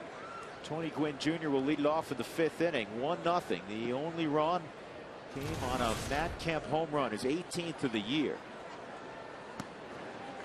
2 other National Leaguers have 17, Jay Bruce and Prince Fielder.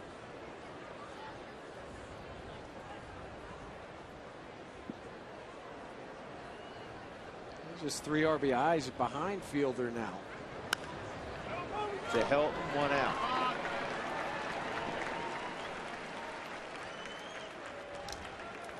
Wells Fargo customers, get your 2-for-1 Rockies tickets today by going to wellsfargo.com/Rockies. See a Wells Fargo banker today for details. Wells Fargo Bank, member FDIC.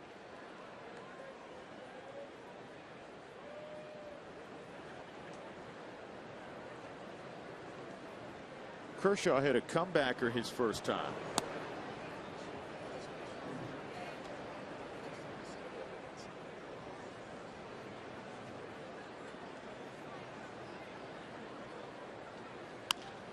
And this one's got eyes. It's going to find the middle of the diamond.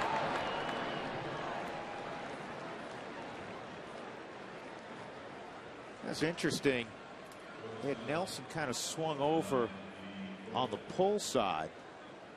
Nicasio throws the ball very hard. He's primarily throwing a fastball. You think he's going to be a little bit tardy on it?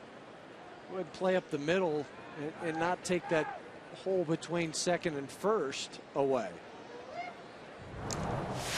Well, tonight for Nicasio, 6 ground outs, 3 flyouts, 4 strikeouts. Wigginton shortens way up with Gordon at the plate. He's 0 for 2, 2 punch outs. And has been overmatched with the fastball. That's blocked into left field foul. Hey kids, this is for you. All kids on Sunday, June 12th, will receive a Rockies baseball cap courtesy of our good friends at King Soopers. This Sunday against the Dodgers, a 1 o'clock, 1:10 start. Get your tickets at ColoradoRockies.com. And Gordon with a base hit to left.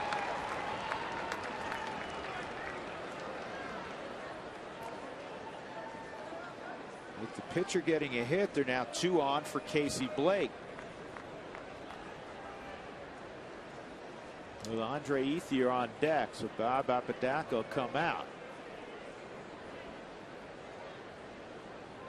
5 hits for LA. This is probably more of a don't lose focus because you gave up the hit to the pitcher with Casey Blake. A lot of pitches early on. Last couple innings have been better. You know, it's going to be interesting to see what pitch Juan throws to Casey Blake. Normally when a pitching coach comes out, it's first pitch fastball. But Casey Blake being the veteran guy, and they threw him a slider first pitch his first time up for the reason that we talked about briefly, is don't let him ambush that fastball. He's a .323 career hitter here at Coors Field, as Casey Blake. He's also a great candidate for double play if you can get him to hit it on the ground.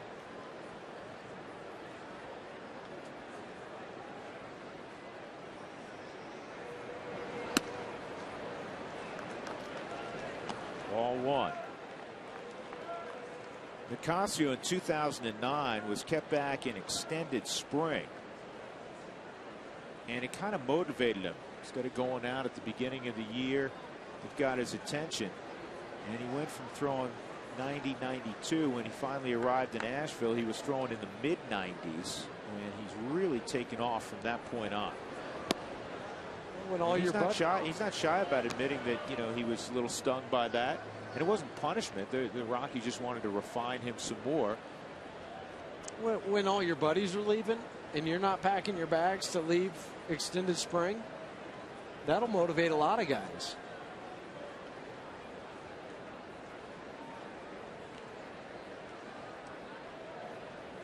One and one on Blake. He didn't catch up there. It's 1-2.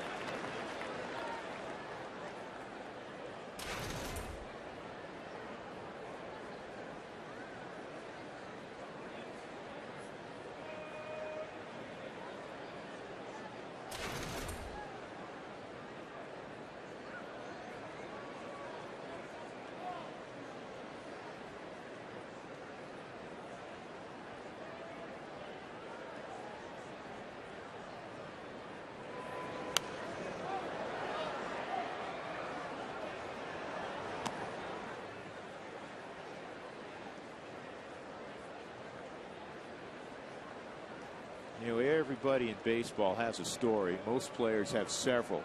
Blake was waived a couple different times. You know, we look at Casey Blake now, and pretty consistent established, you know, professional hitter with some pop. But he scuffled about early in his career. It just shows you how difficult the game is. Here's the 1-2. And just missed. 2-2. Thought for a moment Tim McClellan was going to ring him up. But where Morales wanted the ball was just off the plate. He hit his location, trying to get Casey Blake to fish at it.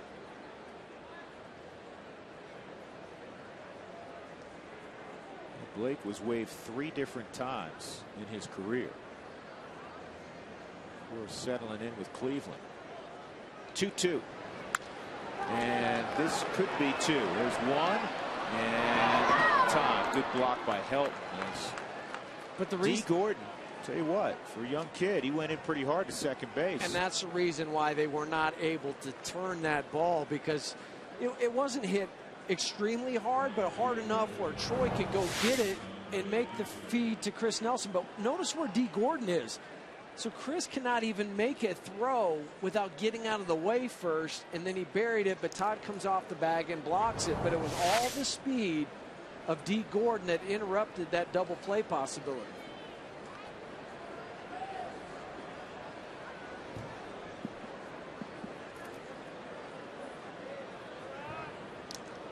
And now it allows Ethier to hit with runners at first and third, 2 outs.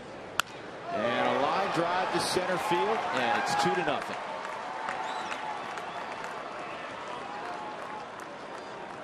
Andre Ethier, who has the highest batting average in the National League against righties, delivers again. RBI number 31 for Ethier. He's also 9th in the National League with runners in scoring position. He jumped on the first pitch, belled high, out and away from him just a little bit. Leg kick, extension through the baseball. All Carlos could do is catch it on the hop and throw it back in. But you're not out of the woods yet. And he got Kemp up there again. And those 2 guys are the 2 that do all the damage for the Dodgers.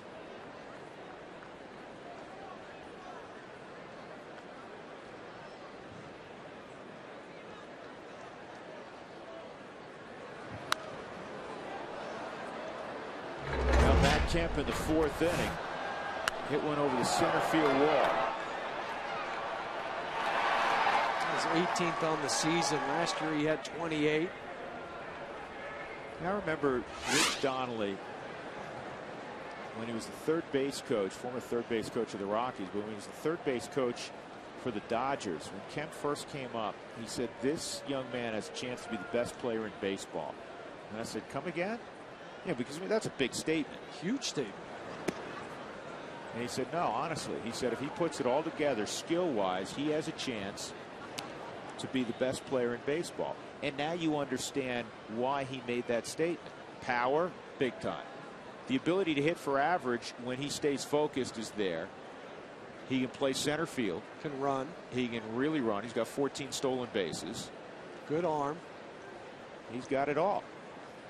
And he's finally understanding that. And he'd probably be the first to admit There's a maturation process when you're a young man, especially in the big leagues when you've made a lot of money early. Well, there's a lot of distractions off the field that can kind of steer you off the wrong path. But talking to a lot of people with the Dodgers, they give a lot of credit to Davey Lopes. A longtime great Dodger himself, first base coach now for the LA Dodgers, of helping Matt Kemp. He's been a nice influence on with his refocusing.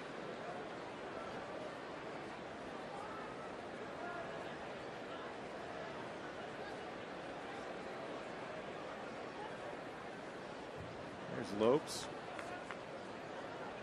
One of the smartest base stealing, base running instructors that I've been around. I had him when I was with the Rangers. Learned a lot from him. 2-1 on Kemp. 2-0 LA. Well, for years and years, 9+ years in Los Angeles, it was Garvey at first, Lopes at second, Russell at short, and Ron Say at third. Windshield damage, call Safelite Auto Glass at 303-287-5000. Safelite.com online. Penguins still around out in LA. Yeah, we just saw him. Steve Garvey, if the Dodgers part of a group, end up for sale, it's part of a group that wants to buy them. I've heard Oral Hershiser's name being mentioned in that group of people.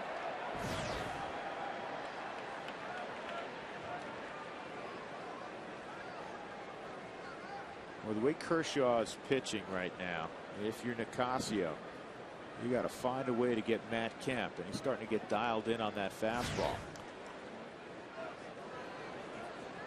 If you are going to throw him the slider, make sure it's down and out of the zone. Make him try to fish at it. Well received by Morales. He brought it up a smidge, and McClellan, the veteran umpire, didn't buy, but it was very, very close. You see the 6 there at the bottom of the strike zone, the bottom of the Ford strike zone. But it goes back to your point that you mentioned before the first pitch, how tall Tim McClellan is, 6'7". He's going to have more of a high strike zone because that low one looks really low to him.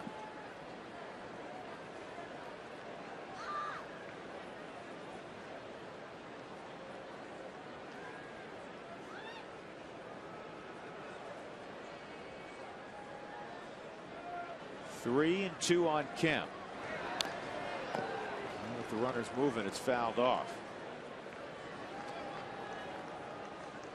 I'll tell you what, I wouldn't ordinarily say this. The way he's swinging the bat right now, for me, it would not be the worst thing in the world if he loses them. The bases are loaded. You have a Uribe up there. I mean, again, neither situation is desirable.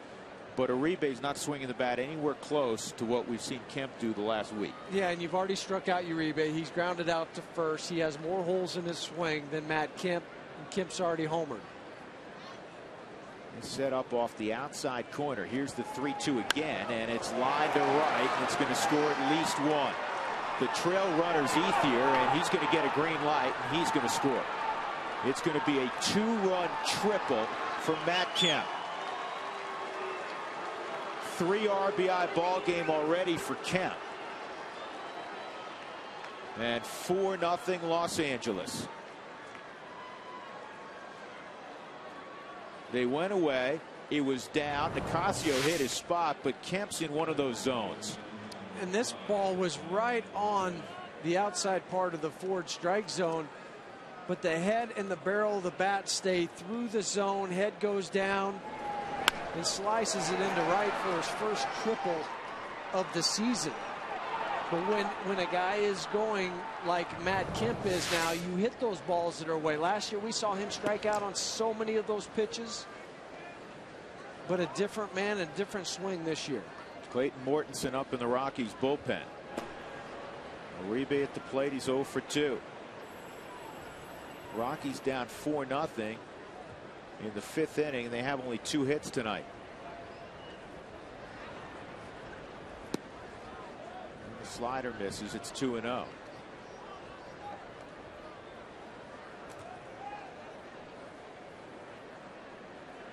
There's Kershaw. Well, it's kind of shocking for Kershaw to have this many runs in his last 2 starts at Coors Field. He had 0 runs.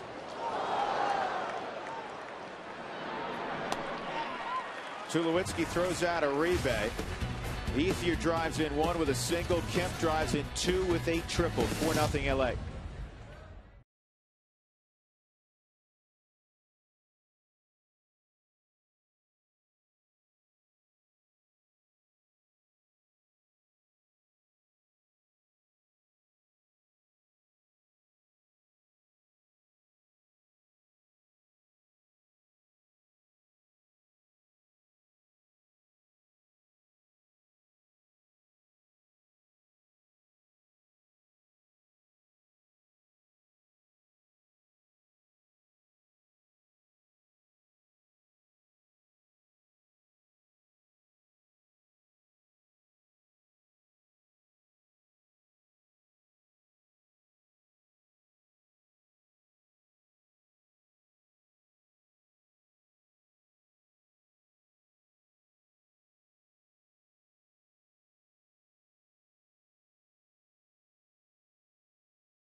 RBIs in his last 9 games. I would say that's hot. Let's check in with Alana Rizzo with tonight's Fast Cash Sideline Report, brought to you by Fast Cash Gold Centers, where you'll always get 40% more for your gold. Alana. All right, guys, thanks very much. Matt Kemp certainly locked in. Charlie Blackmon just making his 3rd major league start, although it's his 3rd straight start. Made his major league debut on the 7th, and yesterday picked up his first major league hit.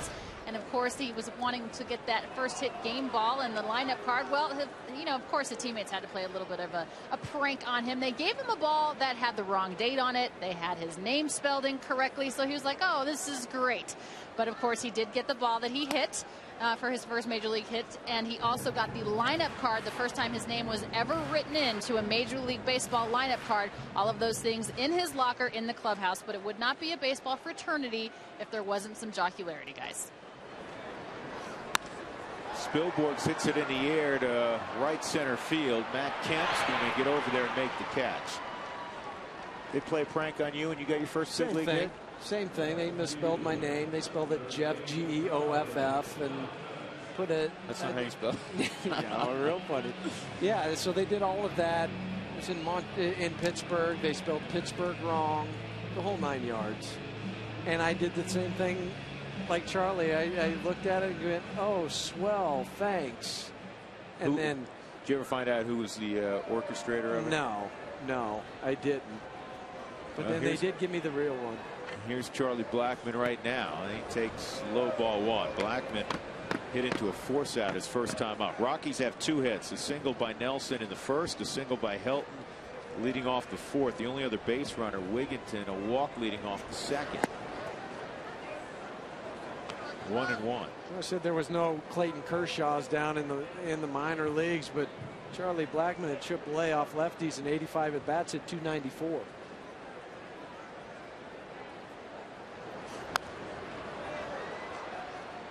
Front shoulder staying in there pretty nice for Charlie, though.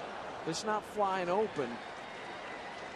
And that's the one thing you try to tell yourself as a hitter, to make sure that right shoulder stays closed so I can put a good swing on it. Because if it starts to bail towards first base, the swing is not going to be pretty. Pretty good coverage on the outside corner.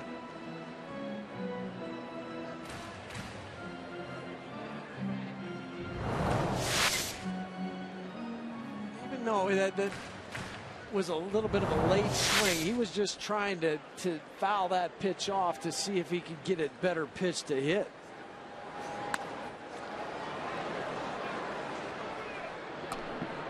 Two outs. Hey, real quick, Drew, I want to give a shout out to the Special Olympics. I was able to be part of it. The closing ceremonies up in Greeley this past Saturday. What a neat event it was. And my good friend up there, Jesse Burnett, he helped me MC the whole event. And he's a big fan up in Greeley, went to Greeley West. So, Jesse, I told you I'd say hi, and thanks again for making such a special event for myself.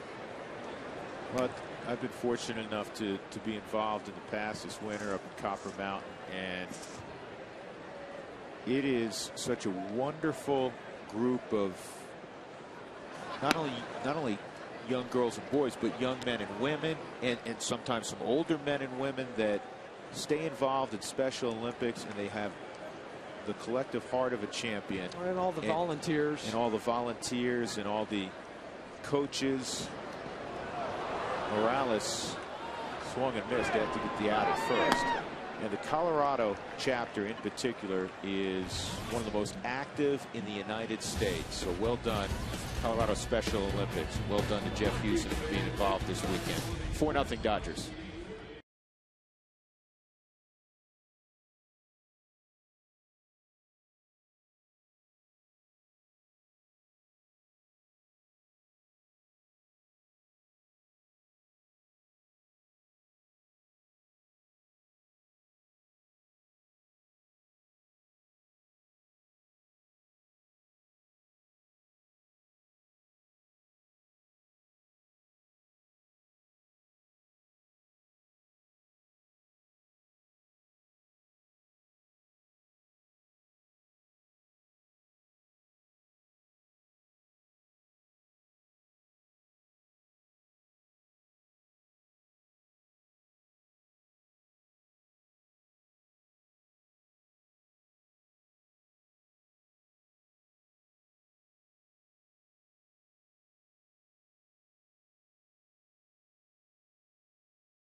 Rockies baseball on Root Sports is brought to you by Jack in the Box. Right now, get the new Bourbon Barbecue Steak Grilled Sandwich at participating restaurants.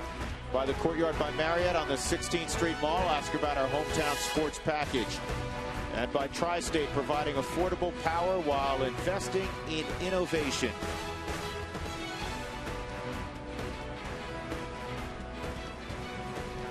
Four 0 Los Angeles as we go to the 6th inning. Rockies have been out hit 7-2, and Juan Nicasio, after 5 innings, is done. As he visits with Yolis Chacin on the Rockies bench. Rex Brothers will take over in the 6th inning as 2 of the 3 hitters he's scheduled to face are left-handed. It'll be the 3rd big league appearance for Brothers. Drew Goodman, Jeff Houston, and Alana Rizzo from 20th and Blake, first of 4 against the Dodgers. And Nicasio gave up a home run in the 4th to Kemp, and then he struggled in the 5th inning with 1 out. He gave up a hit to Clayton Kershaw. And I'll tell you what, you talk about leadoff walks. You give up a knock to a pitcher, it just seems more often than not it burns you. Because the pitcher that's out on the mound is thinking, oh man, I just gave up a hit to the pitcher. Then the leadoff hitter gets on. You can't quite turn the double play because of the speed, and then you're into the really the mouth of the lion with Ethier and Kemp.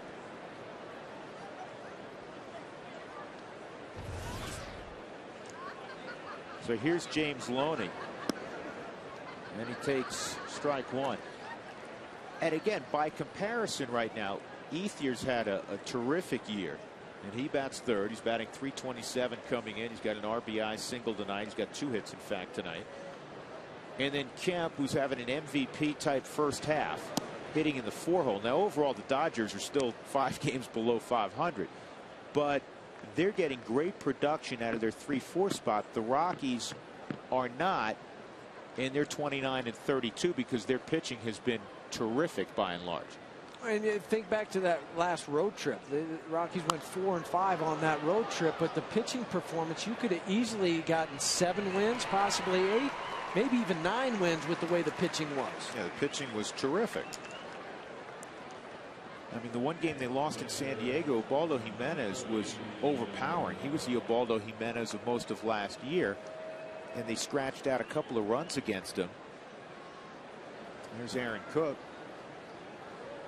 And the Rockies lose the ball game, so they were shut out. Yeah, and Jim Tracy after the ball game was saying, well, I don't care how many runs Ubaldo gives up. He gave up 2 runs, but you still didn't score any. So we're getting a lot of Todd Helton as a comeback player. Saw Lance Berkman just a moment ago.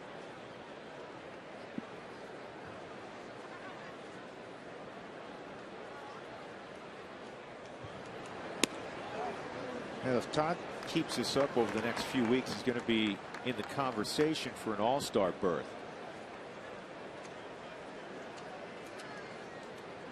Troy Tulowitzki leading all shortstops right now. What's going to be difficult for Todd is, you know, Pujols is going to be the vote getter. And Fielder's got to go. Fielder's got to go. Joey Votto hitting .335 with 8 home runs, 38 RBIs. Gabby Sanchez, who's hitting .310 with 10 home runs, 38 RBIs. Yeah.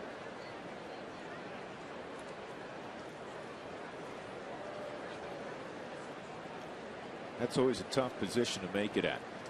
Here's Always. the 2-1. Navarro hooks it foul. Hey. Craig Vandenhavel, Crash as he's known. Crash. That's our comeback player of the year. Open heart surgery. Crash, what, 2 months ago? Not even. All right, right about 2 months, and he's back behind the lens. Looking good, my friend. Nice to see you back.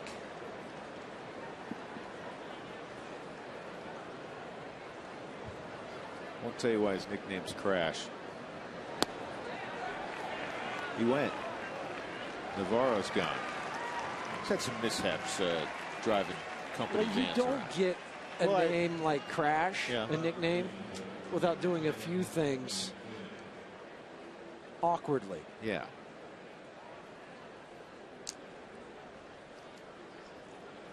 Tony Gwynn. His Crash is focused. 2 outs, nobody on.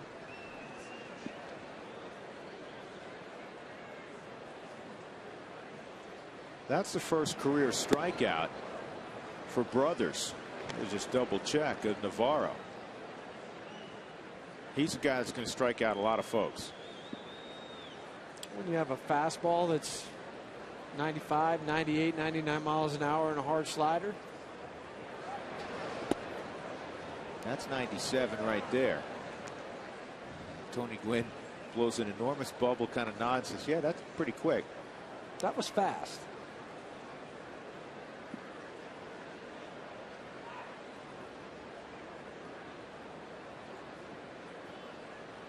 Curtis Granderson. Granderson's had a great year. I'm trying to think what his numbers were last year. I don't remember him having an awful year last year. He's a guy that's always hit home runs. He's never hit for a particularly high average. Terrific guy. He's a guy undoubtedly who will be in broadcasting when his baseball career is over. We'll see him later on this month. In the Bronx. 2-2. It's funny, you look at he and Teixeira, and they're both atop the home run charts right behind Batista in the American League. And Teixeira you look at physically and you say, yeah, that guy's going to hit a lot of home runs. He's huge. And then you see Granderson, you say, oh, he's probably a singles doubles guy. Well, he could do that and steal some bases, but he's got some thump in that bat.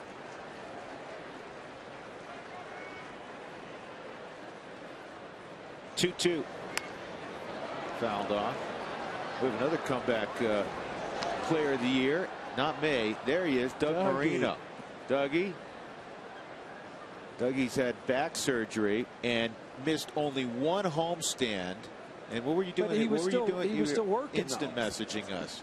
So I've had to deal with this year Facebook, Twitter, and now instant messaging. 3 and 2. But Dougie's doing much better. He's got the big back brace on. But Doug's a comeback. We'll see how he does tonight before we anoint him. Tomorrow is going to be the big test. Always that first day, you guys are going on adrenaline. Yeah, you're right. Okay, how does he recover tomorrow? Does he show up tomorrow? It's a big question. He went, and Brothers has struck out Gwynn. They have to get the out at first. So a good inning for Brothers. 1-2-3. Rockies, well, we said this a lot. They have to get the bats going. They're down 4-0.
For the Coors Light cold hard blast in the 4th inning.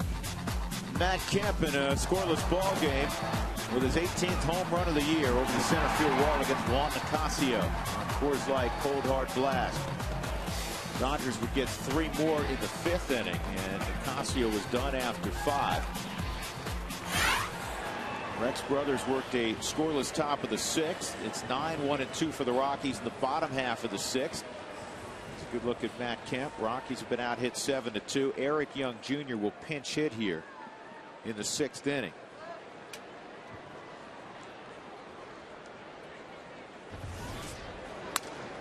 And a weak ground ball to second. That's 6 in a row retired since the Helton base hit by Clayton Kershaw. The Rockies have not had a player reach second base tonight. They have not. Matt Reynolds, the other Rockies lefty in the pen, getting loose. 2 of the next 3 guys for the Dodgers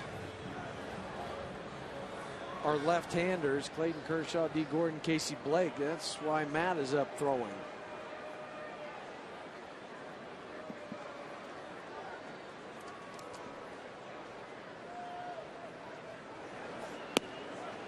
And the slider catches the inside corner for a strike. Cargo, a ground ball to first and a strikeout.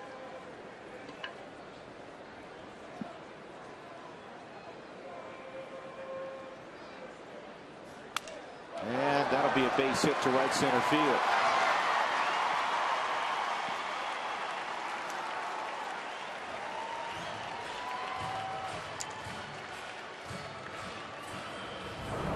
Even with the slider from Clayton Kershaw right off the end of the bat. Bat goes in about 4 different pieces for Carlos Gonzalez.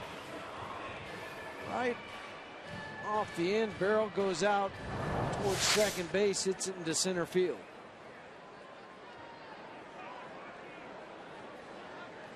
So Chris Nelson comes up. He has one of the 3 hits for the Rockies.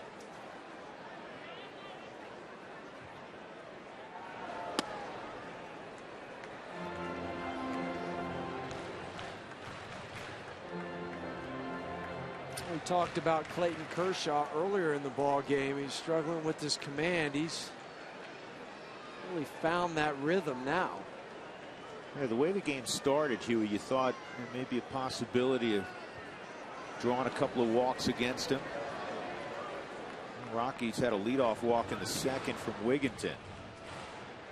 But I think it all coincides, though, with getting the lead for the Dodgers. Matt Kemp gives them the 1-0 lead. Then he hits a triple, driving in a couple more runs. They're up 4-0. It makes it easier for the pitcher to go out there and pitch a little bit more relaxed. You know, Huey, to your point, pitching coaches, managers talk about this all the time.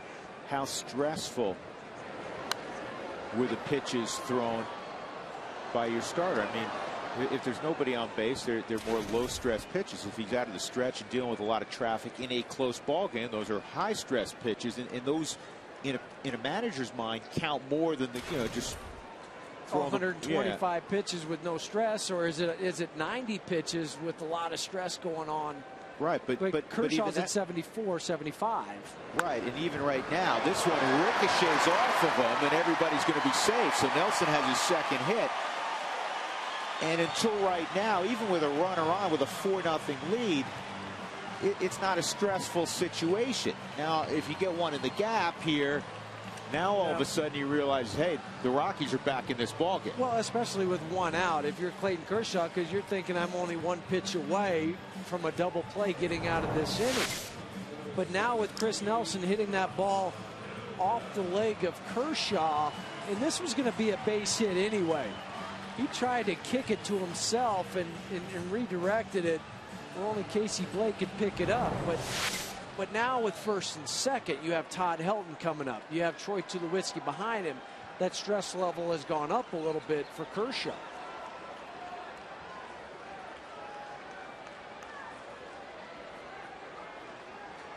Helton lined a single to center his last time up. 1 for 2. And he was on that fastball. Right on it.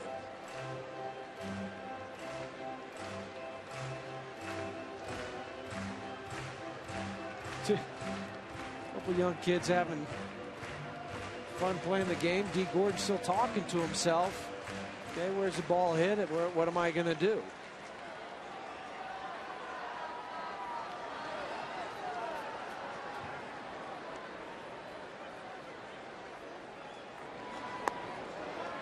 One and one. Yesterday, Todd's 4-hit ball game, the 37th 4-hit game of his career.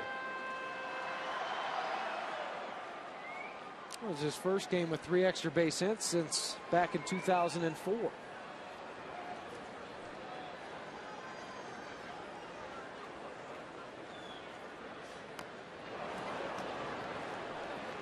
One and two. Well, you rarely see Todd do that. You don't see him check swing much where he's fooled.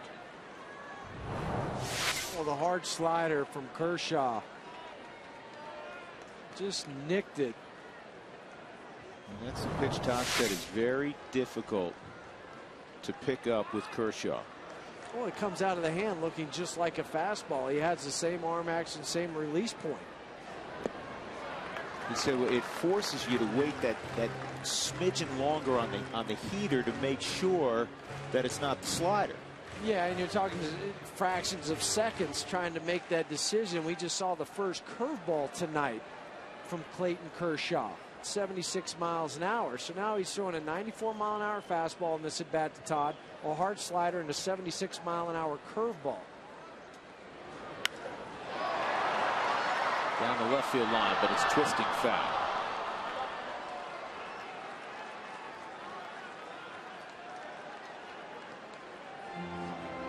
AT&T trivia question. Prior to becoming the Dodgers, the franchise was unofficially known by many names, including the Atlantics and Bridegrooms. What was their legal name? This goes back to their days in Brooklyn. If you were watching last week when the Rockies were in LA, Alana Rizzo did a piece about this.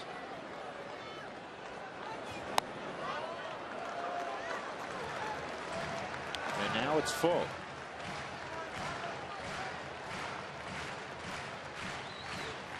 Well, down 4-0. Even with Todd at the plate, you cannot run the runners. Just stay where they are.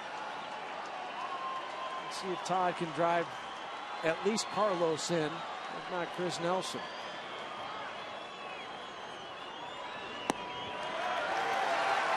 Ball 4. We had to wait, see if Tim McClellan was going to ring Helton up. The bases are loaded for Tulowitzki here in the 6th inning. Clearly the Rockies' opportunity. Rick Honeycutt's going to go out.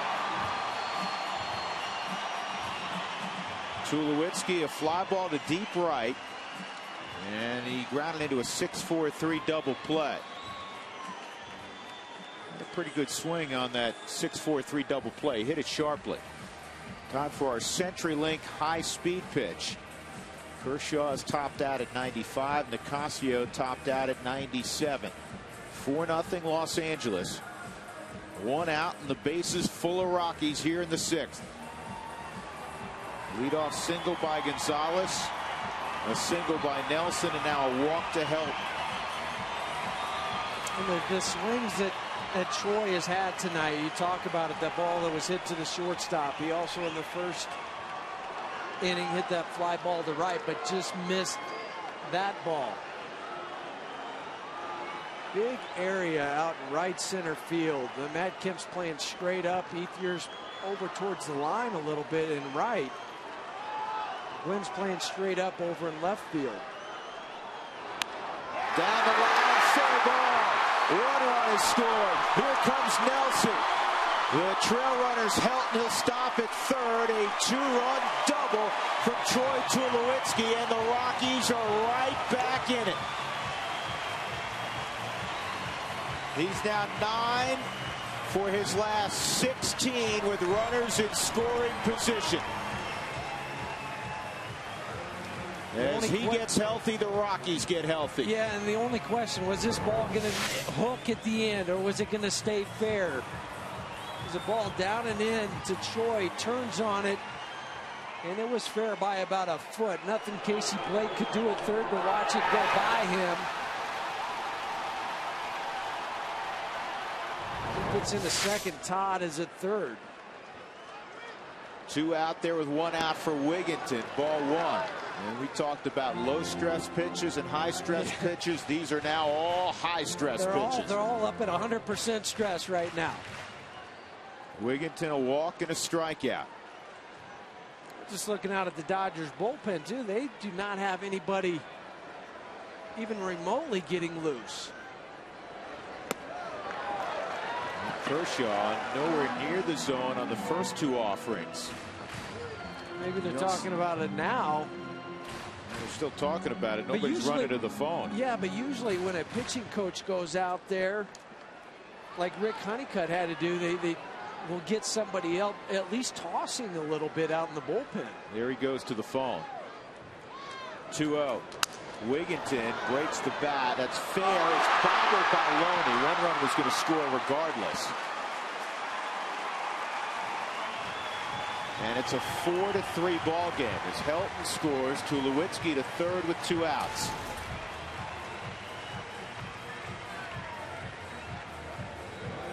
You obviously like a base hit in that situation to drive in both runs, but you want to make sure that you get the ball on the ground somewhere away from the pitcher. Well, that's what Wigginton did to drive in Todd and also move up Troy to third, because a wild pitch or a pass ball will tie this game up. Spielborg's at the plate. 0 for 2. And a foul ball straight back. It's 0-1.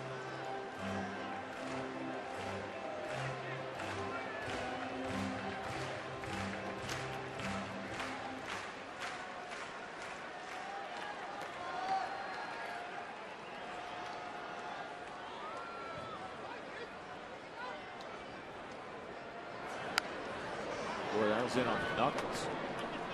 0-2. But as part of what the Rockies hitters have done the last couple, they try to let the ball travel. stay inside the baseball. We saw Troy get his base hit yesterday to drive in a couple runs right center field. Ty Wigington hit the ball to right field to drive in a run yesterday. Everything does not have to be under the pull side. 1-2.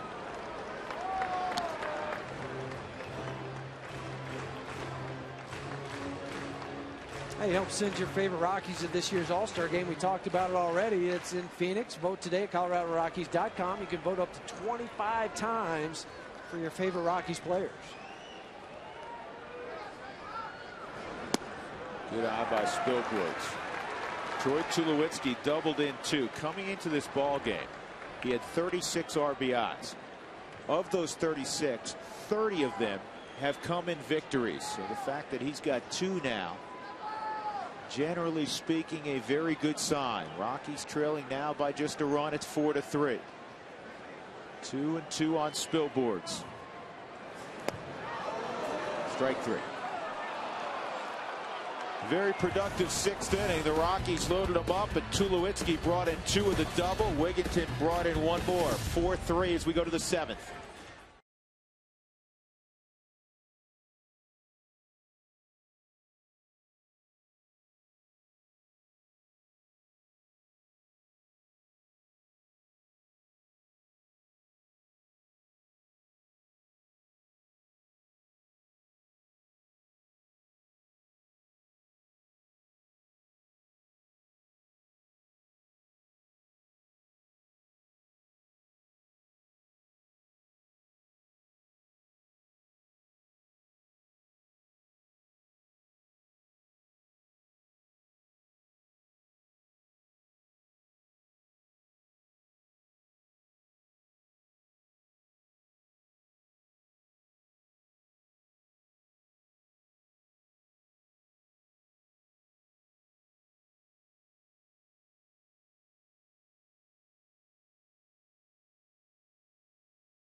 One right now, Dodgers lead 4-3 as we head to the top of the 7th inning. I mentioned Cookie because I had an opportunity to talk to him earlier today about his first major league start of the 2011 season yesterday against the Padres at Petco Park. He left the game without a decision. However, he said it was such a great sigh of relief to get back on the hill after being hit with that line drive about 10 months ago and then suffering the broken finger and spending a lot of this season on the disabled list.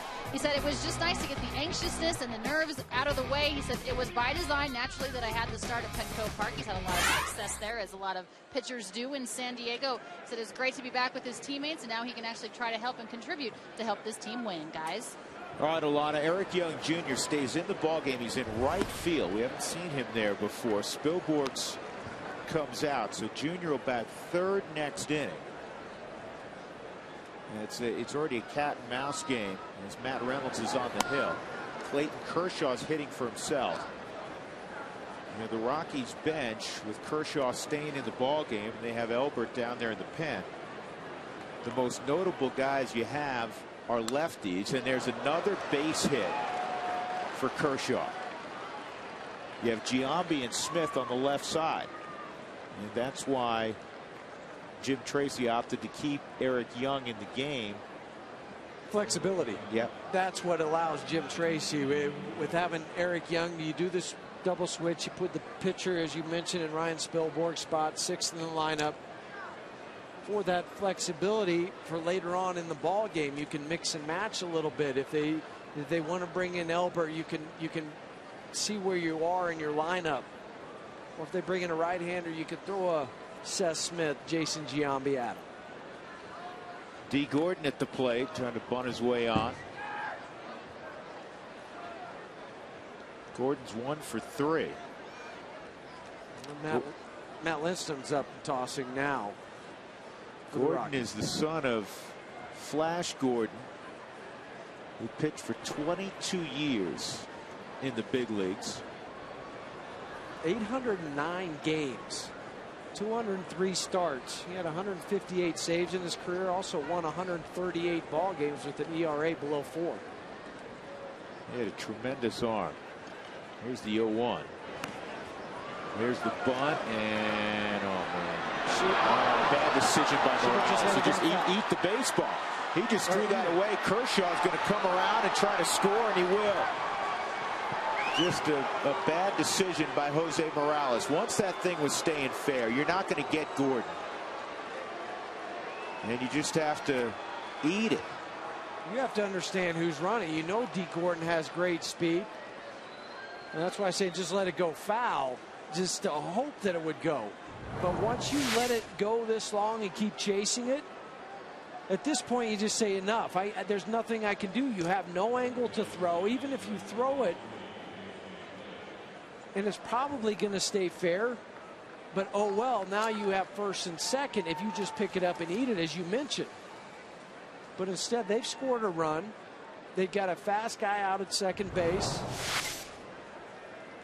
and the meat part of their lineup coming up. I believe that's the Rockies' first error in 8 ball games. They were 1-2 with the Dodgers. Dodgers were 1, Rockies 2 in fielding percentage coming into this ball game in the National League. And again, it goes back also to Kershaw getting a hit left on left against Reynolds. He's got 2 hits tonight, and he scored 2 runs.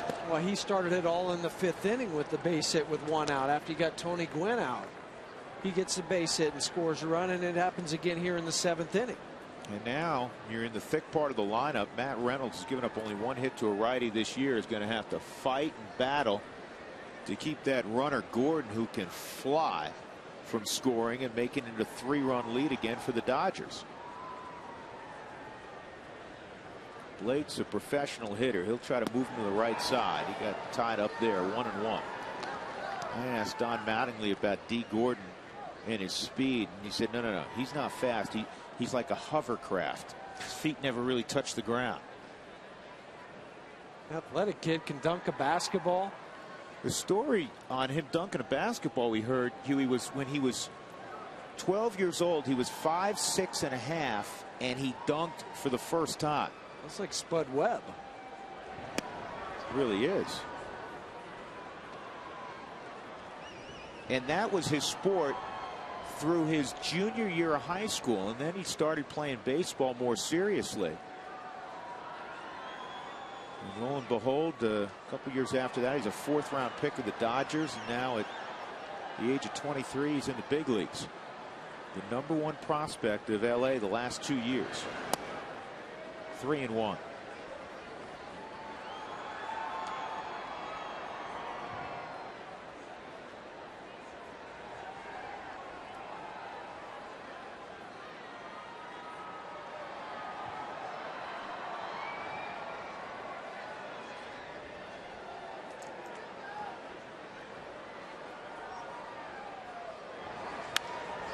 In the air, right center field, well hit. Young's not going to get it, and Blake is going to have himself a double.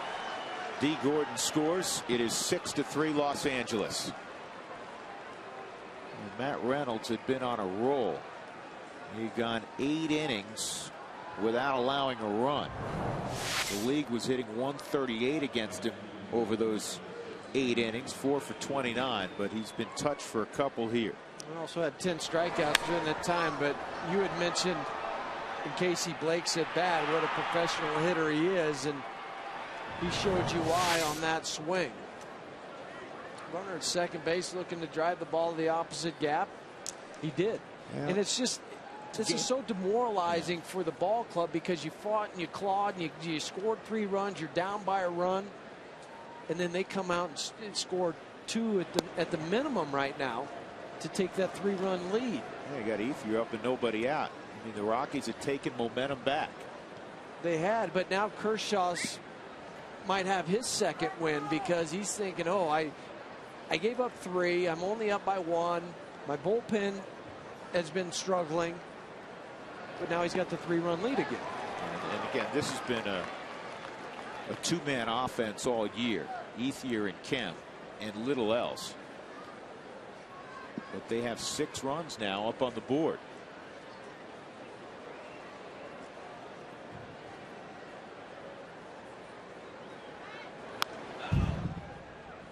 One and two.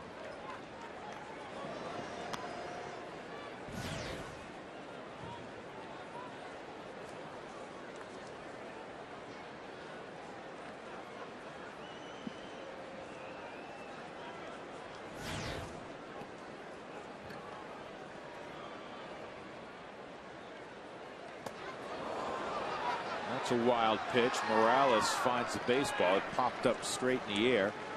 And now all Ethier has to do basically is get it in play, and he'll get an RBI with Blake at third. Getting into play to the outfield. Yeah, and now you have to bring your infield in. The ball goes off and goes up into the air with Ethier up. Nobody out. Not as fast a guy over at third with Casey Blake, so you play a couple steps deeper, but that's going to get the job done. Blackman near the line makes the catch. Sac fly by Ethier, and the 4-run lead is back on the board for the Dodgers at 7-3.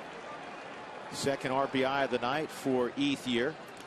Matt Kemp, who's about to come up, has 3 RBIs, so they have 5 ribbies in their 3-4 hole. It's a bad inning after the Rockies got it to 4-3. The Dodgers came into this ball game 14th in the National League in runs scored this year, 14th out of 16 clubs. Amazingly, the Rockies, who've not scored much at all of late, 5th in the league in runs scored coming into tonight. But the Dodgers have a 7 spot up. I'm talking to some scouts before the game. They were lamenting the fact that the Dodgers score a couple runs at most each night. Well, this is going to the corner, and Matt Kemp now all he needs is a single for the cycle. He's got the tough parts out of the way. He's got a home run, a triple, and a double tonight. And Jim Tracy, this may be one of those deals. You know, Bob Apodaca is going to go out, but Matt Reynolds just doesn't have it. You're allowed to have an off night. Unfortunately, it's coming on a night where the Rockies had gotten back to within 1, and Reynolds, who's been so good this year, has been hit hard here in the 7th inning. Let's answer our AT&T trivia question.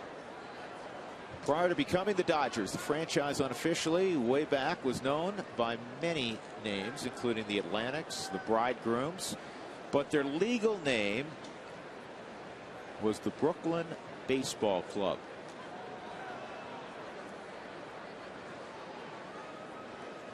They've been in Los Angeles for more than a half-century now. There's still a lot of folks in Brooklyn that will never forgive them. Ron Mattingly talking to James Loney. Loney's going to come up here with 2 on as the Rockies are going to walk Uribe, and then I imagine they'll make a pitching change.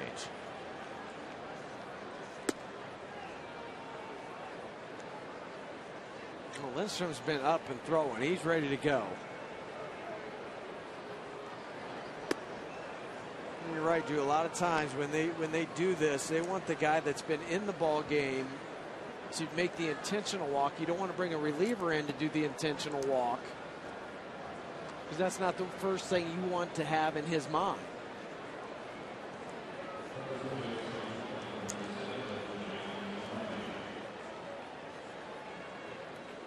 Unless he decides to go left on left. Yeah, he may give. Yeah, he may give him one more hitter. Right, you know what? Again, you got hitter.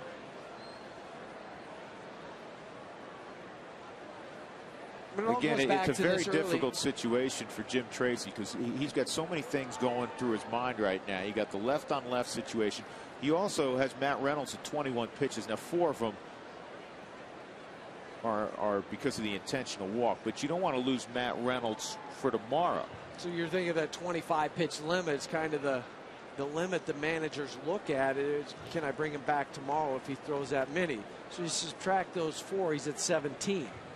You know, and he used Brothers already for a clean inning, but that's 3 out of 4 days that he's used Brothers. So then you're in jeopardy tomorrow, and managers will tell you, and Jim Tracy's a big believer in this, we managed to win the game tonight unless it gets, you know, way away from you. Then you start refocusing and saying, all right, I want to make sure I have as many bullets as I can for the next day. And Jim Tracy still believes this one is winnable, but he's got to put this inning down. That's why it's up to Matt Reynolds to get this left-handed hitter in James Loney. 1 ball, 1 strike. It all goes back to what happened. You give up the leadoff hit to the pitcher, and then you know they're sacrificing, and it was a good bunt by D. Gordon, but eat the baseball. First and second, how does this inning play out after that? Nobody knows, because you threw it down the right field line. 1-2.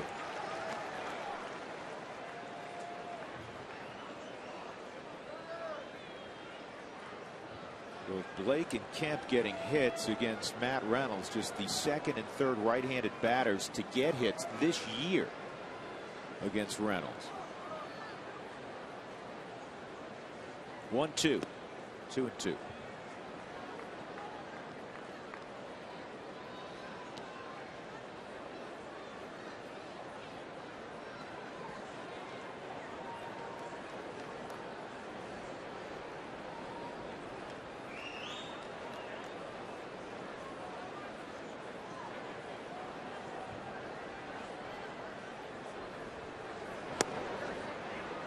Run it full. Kemp's at second. He doubled. 3 runs in the inning. Wanaribe's at first, an intentional walk. Well, if this wasn't a left-handed hitter, Don Mattingly, being the aggressive manager he is, would send the runners, but you can't do that with a left-hander up, because it makes an easier throw for the catcher. You run yourself out of the inning. They're still going, and this ball is lifted to deep right field. Young is there. He'll make the catch. And Kemp goes back. If he swings and misses, I mean, Kemp got a late start, and he was kind of just looking in. He's going to be thrown out by 15 feet.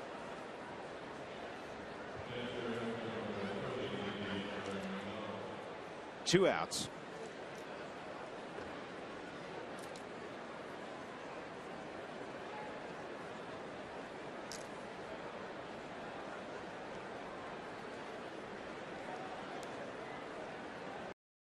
It's been a rough time for this ball club, and Jim Tracy in particular. It's hard to make moves when you don't have a lot of base runners. You're constantly playing from behind. You can't bunt, you can't hit and run, do all the things you would like to do as a manager.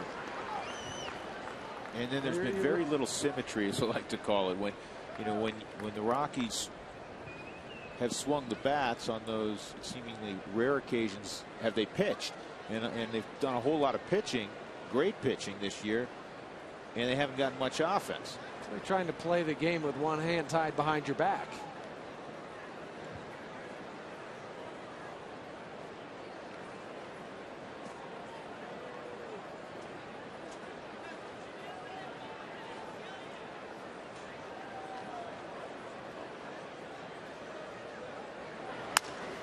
And a ground ball to short.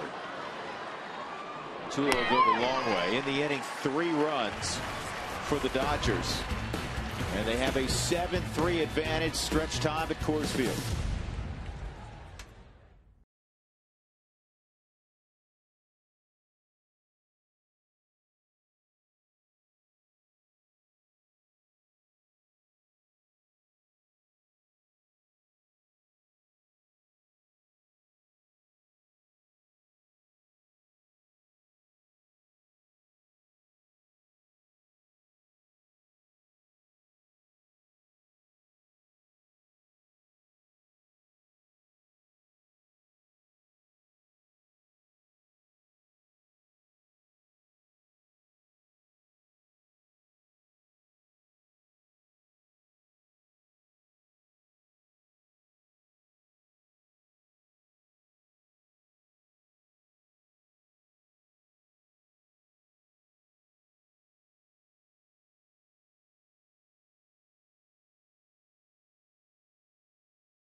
look back.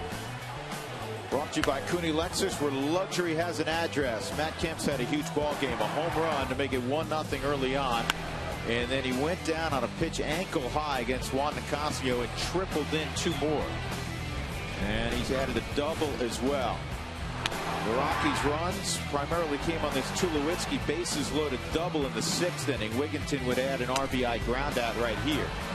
That's how the Rockies scored. They're going to have to create another big inning also. With 9 outs to work with, they trail 7-3. Again, that look back brought to you by Cooney Lexus, where luxury has an address. Clayton Kershaw, who looked like he may get knocked off the bump in the 6th inning, allowed to hit, and he produced another base hit. He scored 2 runs.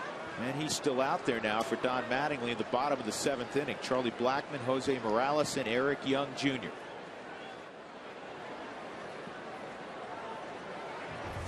All you can do as an offense is try to rally again. And a base hit for Charlie Blackmon. That's hit number 2 of his young career. And that'll bring up Jose Morales. Let's get you updated on the farm. This is up to date. Action from tonight. Esmil Rogers went 5 innings, allowed just a run, struck out 8. So a strong performance for Rogers, as that ball club's tied 3-3 in the 6th inning. Tim Wheeler hit his 16th home run. He was the organizational offensive player of the month in May for Tulsa. He was also the top Texas League player of the month of May.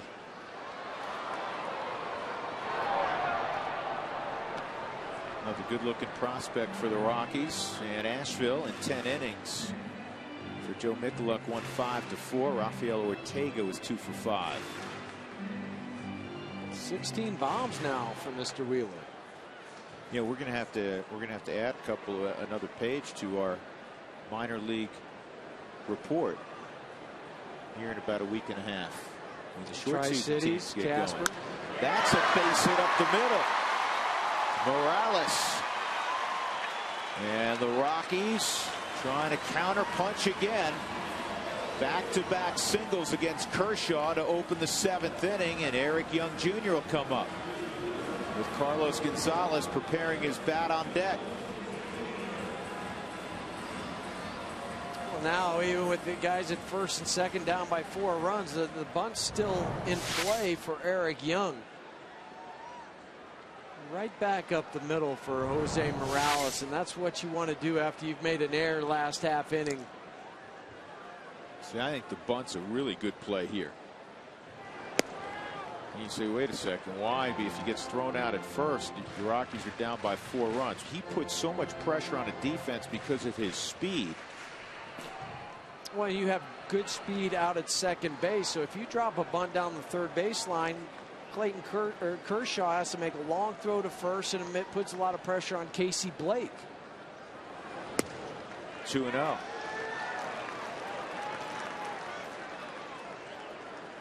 All right, put yourself at the plate.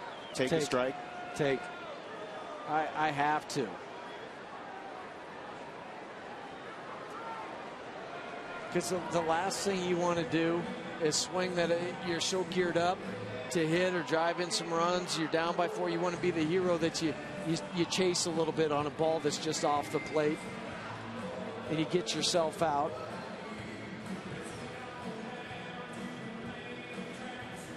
Scott Elbert throwing in the Dodger bullpen. Dodgers up by 4. 2 on, nobody out in the 7th inning. There's the hard throwing number 57.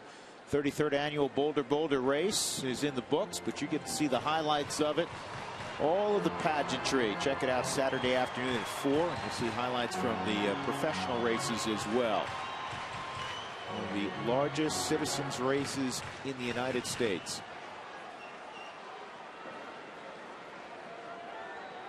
Rick Honeycutt's conversation is complete. 2-0 on Eric Young.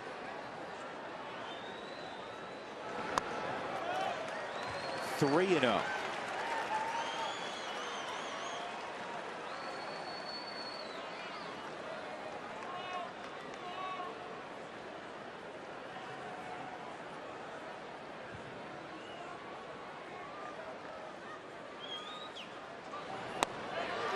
Ball 4, and they're loaded up for Cargo.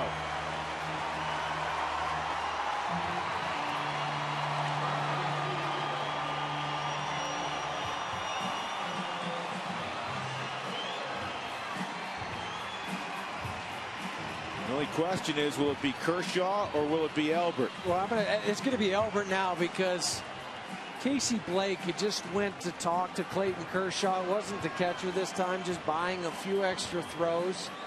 I was looking down in the dugout, saw Don Mattingly motion to Casey Blake, go talk to him for a minute to give him a couple extra so then I can go out and take him out. I don't want my ace pitcher, Clayton Kershaw, to be the loser in this ball game.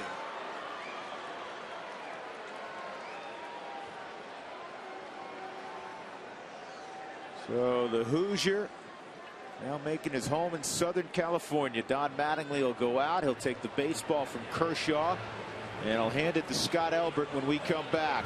Nobody out. The Rockies have the bases loaded when we return.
It'll be time to head the kids off to college, and we're glad to have started saving early on for our children with their accounts at College Invest. You can as well open an account in as little as 10 minutes at collegeinvest.org. That's collegeinvest.org. You'll be thrilled you did that.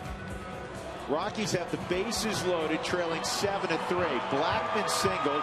Charlie's at third. Jose Morales singled. He's at second. And Eric Young Jr. just walked. Scott Elbert takes over for Kershaw on the mound, and Carlos Gonzalez is at the plate. Again, nobody out in the bottom of the 7th inning. Elbert, as far as velocity, is a lot like Kershaw. Will be right at 92, 93 miles an hour with the hard slider. So you're not getting a whole different look if you're Carlos Gonzalez. In his career off of Elbert, he's 0 for 1. But basically the same thing. It's going to be a fastball or it's going to be a hard slider down and away from Carlos. Stay on it, drive it into the opposite field gap. Very aggressive early. Swings at a slider. It's 0-1. Cargo a base hit last inning. 1 for 3.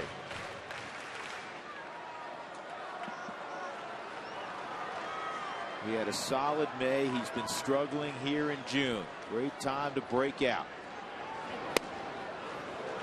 1-1. And that's the pitch that's been eating him up. The one that's out of the strike zone. And Carlos's problem has just been his strike zone discipline. Yeah, at times he hasn't really had a strike zone. No, he hasn't, and that's why he's hitting what he is. And I think he has so much confidence, Huey, that he can hit just about any pitch that he has not been selective. 1-1.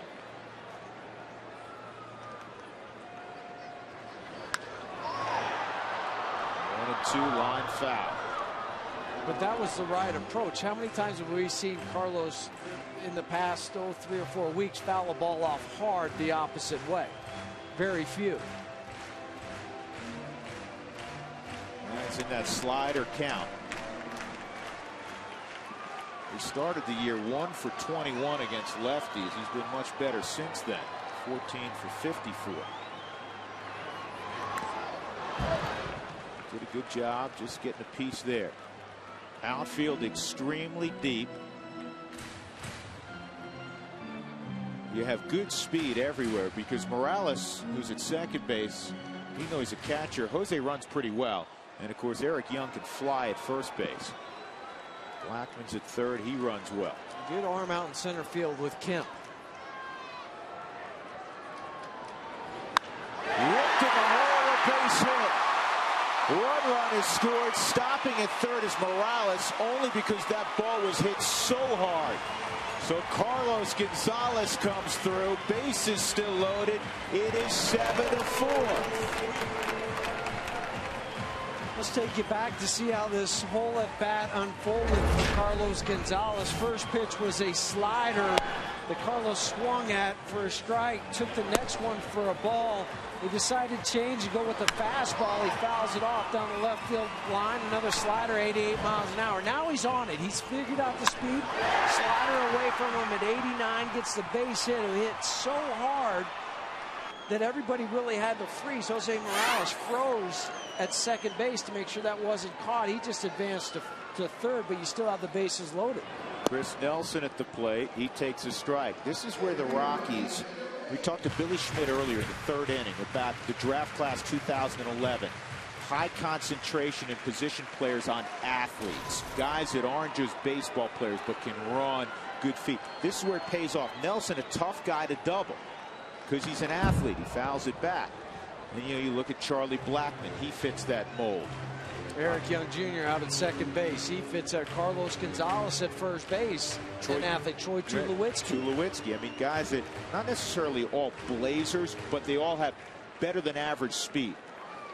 Yeah, very few guys are going to be blazers, but you have to be able to go first to third, home to second. Stay out of a double play. Stay out of a double play.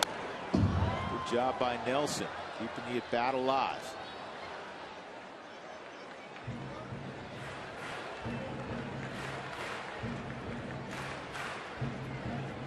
First game back in Denver for the Rockies after a three-city trip to California.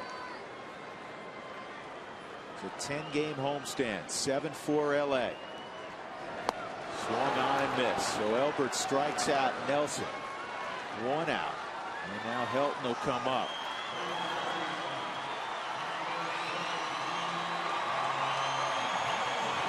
Todd's 1 for 2 and a walk.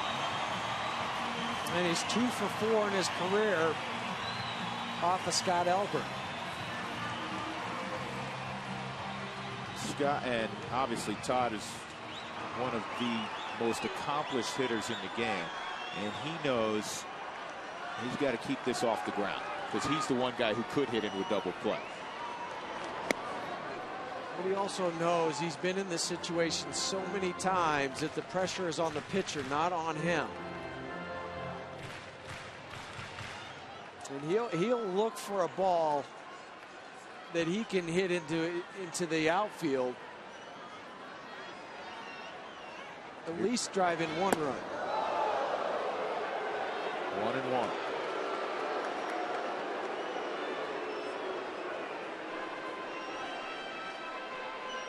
I'm surprised they were letting Scott Elbert kind of blow into his hand. It's not that cold of a night here at Coors.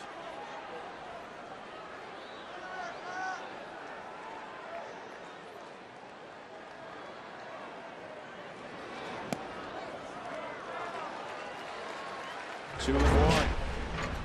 Yesterday, Todd Helton, who had 8 home runs all of last year, hit number 8 in San Diego.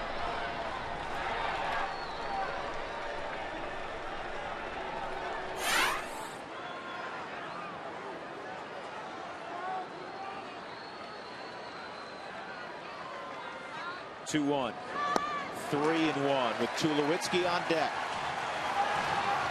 You talk about pressure and knowing where that pressure lies. It's all on Scott Elbert's shoulders right now. And this is where Todd's strike zone shrinks a little bit too. And if it's not exactly where he wants it to be, he will not swing.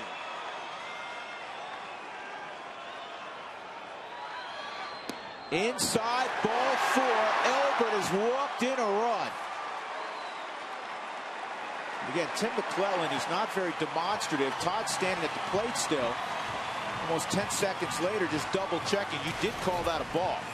He did. 7-5. Tulowitzki coming up. This replay brought to you by the Colorado Lottery. Last at bat for Tulowitzki. Bases loaded as well. And he jumped on the first pitch by Kershaw and hit a laser down the left field line. A 2-run double. Don't forget to buy your bonus millionaire raffle tickets before the final bonus drawing on June the 12th. Don Mattingly is going to bring in the former Royal closer, Mike McDougall. Rockies within 2. Bases loaded, 1 out. Tulo when we return.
Look at our Coors Light freeze cam.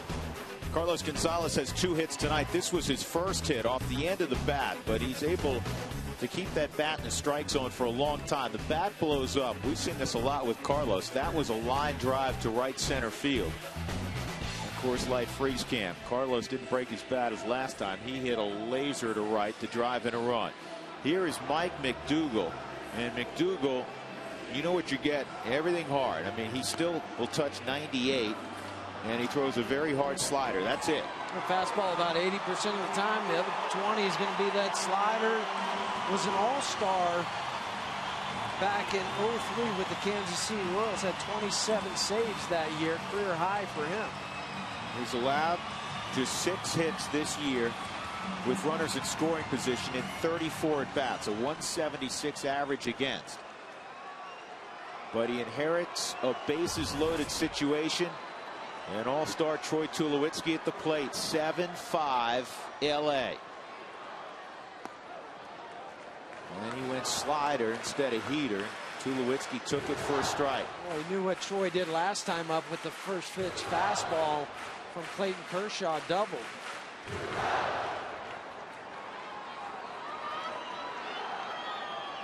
Eric Young at third. Cargo at second, and Helton is at first.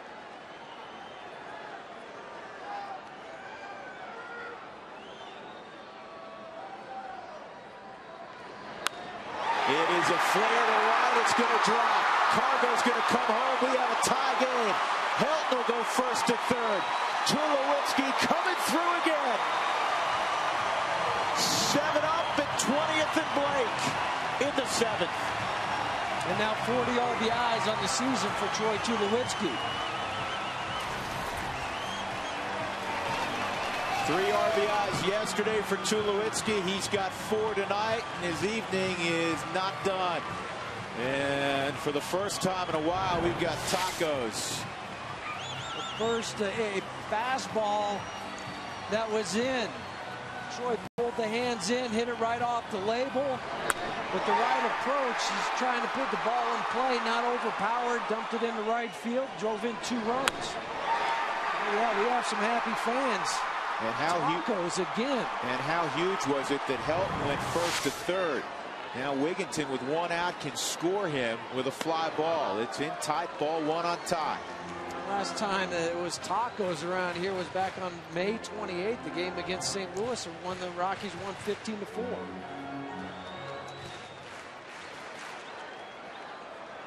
Wigginton's the one guy that has seen McDougal the most, 1 for 3 in his career. Of course, both guys playing a lot of time over in the American League.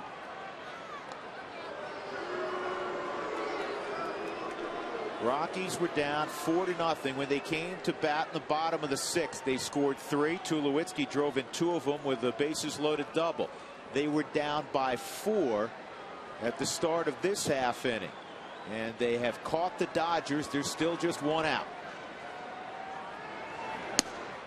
The other thing, threw a lot of earned runs up against Clayton Kershaw. 6 earned runs for him. He is no longer the pitcher of record. Book closed 6+ for Kershaw. 6 runs, 7 hits. He walked 2. He struck out 6.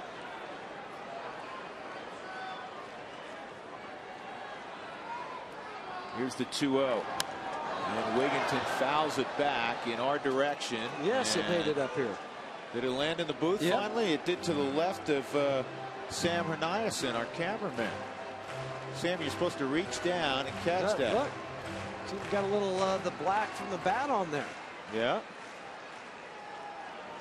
Right there.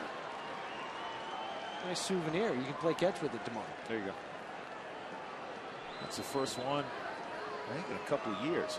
2-1 on Wigginton. Ground ball foul. And again, a reminder, head to Taco Bell tomorrow between 4 and 6. Get your Rockies Tacos special. Now Wigginton's got a battle here. Tulowitzki in his mind thinking got to break up 2. You might also see him maybe steal. They also might throw over just for that reason. Jim Tracy want to put Tulowitzki in motion, stay out of the possibility of a double play. Of course, if Wigginton strikes out, you could have the strike him out, throw him out. Giambi's got a bat.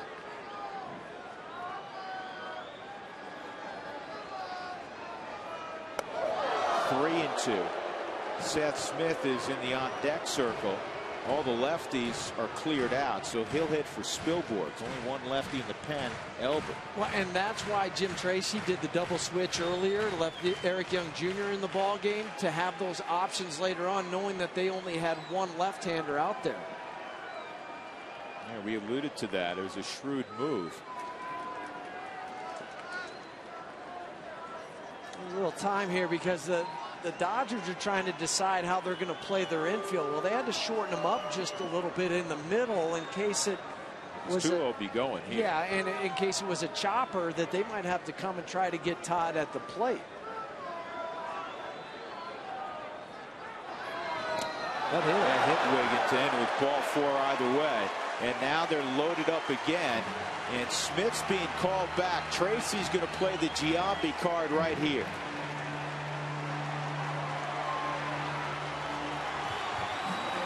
I don't think you could go wrong either way, because Smith coming into the ball game tied for the club lead in extra base hits, and he runs better than Giambi.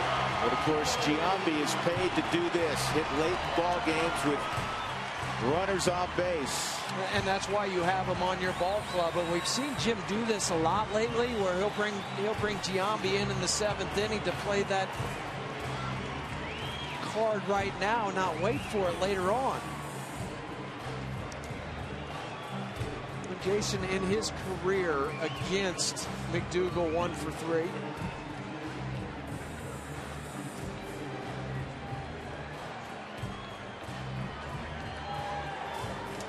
So the Rockies have hit around here in the 7th inning.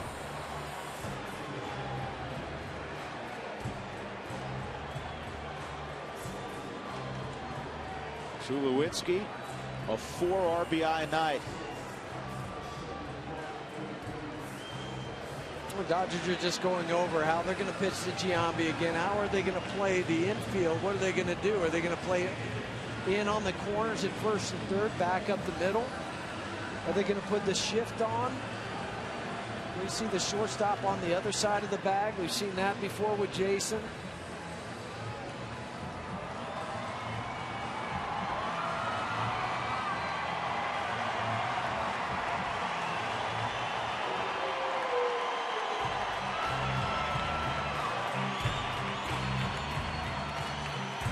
They are going with the shortstop on the other side.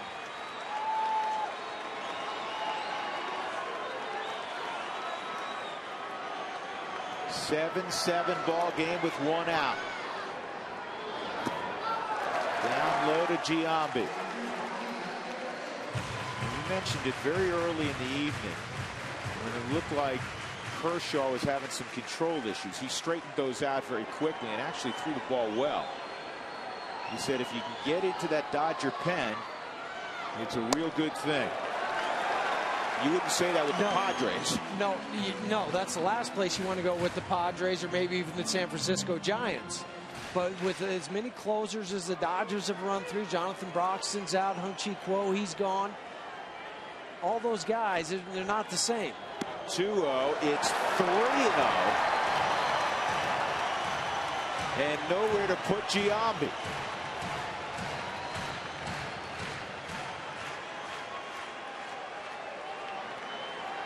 Aaron Cook, get your legs loose.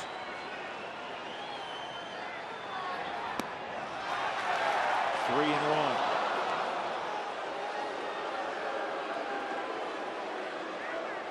One of the rare times tonight that Tim McClellan's called that fastball down right at the bottom of the zone, a strike. Here's the 3-1. 3-2.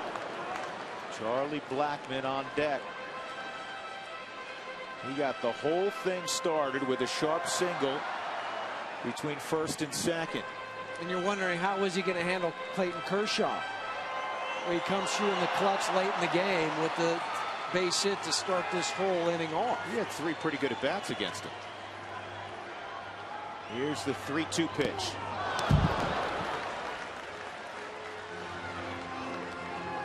Crowd's back into the ball game now.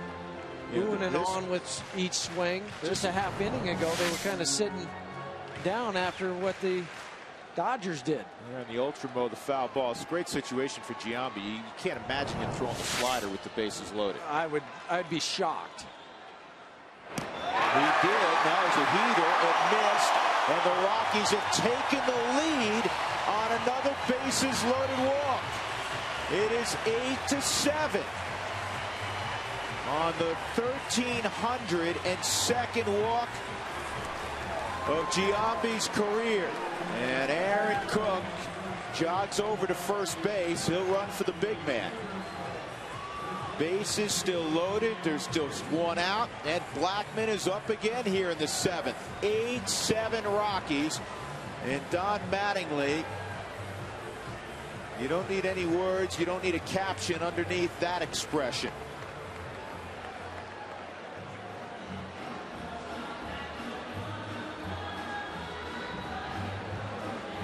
They'll be on to pitcher number 4 here in the 7th inning.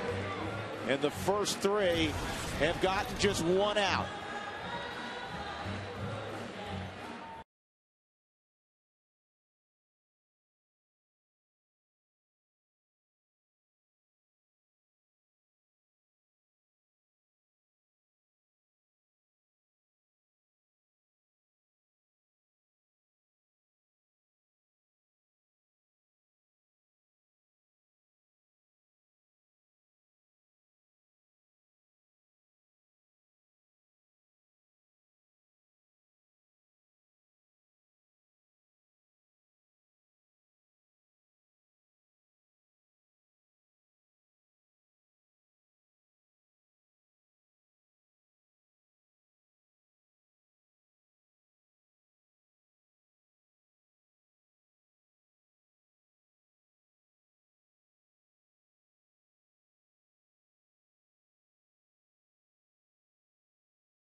6-3. All the momentum after a 3-run 6th inning. It shifted back to the Dodger dugout. Well, it's clearly in the Rockies dugout now. 5 runs in the inning. A reminder, in the Toyota postgame show, you can join in on Toyota Talk by texting us your comments to 720-720. The former Cardinal who came to L.A. in the Ryan Theriot off-season deal, Blake Hawksworth, is aboard. He missed 3.5 weeks of baseball recently with a groin strain. He'll face Charlie Blackmon initially, and he's handled lefties very well this year. Just 4 for 33 against them. Yeah, 121 average. He's a fastball 92 to 96 miles an hour, usually right around 93, 94. Changeup and a curveball. He likes to throw the changeup to left-handers. That's why he's been so effective to them. Just turn it over, make it look like a fastball, fade it away from him. Interestingly, Matt Reynolds, who's been so good this year, may have had his worst outing of the season, and he's now on the plus side. Strange how this game works sometimes. So Blackmon's 1 for 3. He comes up for the first time in his career with the bases loaded. And that walk by Giambi a moment ago with the 4th bases loaded walk for the Rockies this year. Way outside, ball 1. Blackmon playing his first career game at Coors Field. With 1 out, Charlie very tough to double up. Tulo, Wigginton, and Cook running for Giambi on base. The fastball ran away. It's 1-1. Had some late tail on it at 94. Beautiful things about baseball. Call your own personal timeout. That's what Charlie Blackmon just did. Took a little longer work, walk away from the batter's box. Take a couple deep breaths.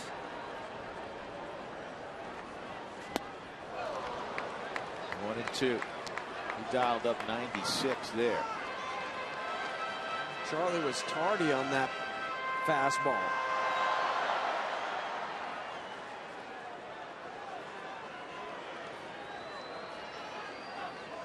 8-7 Rockies.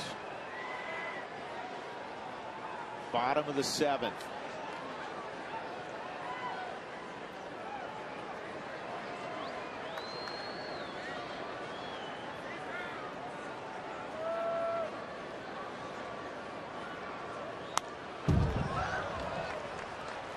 Good swing from the young man with the behind in the count 1-2.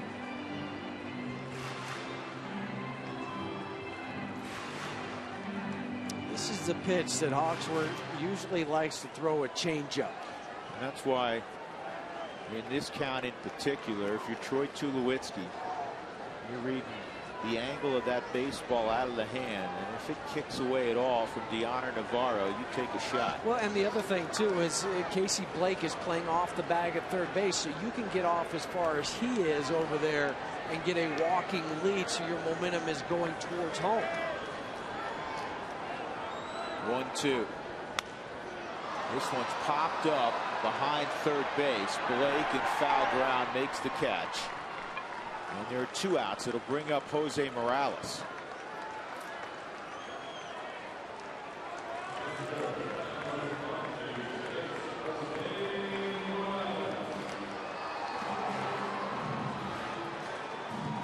Morales singled behind Blackmon earlier in this inning. Yeah, line drive right back up the middle.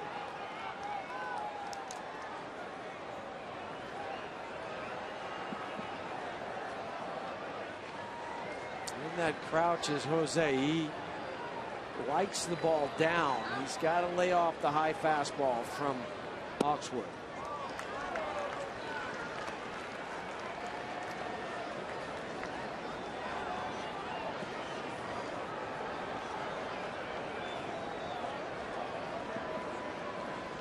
Rockies were shut out the first 5 innings. They have 8 in the last 2.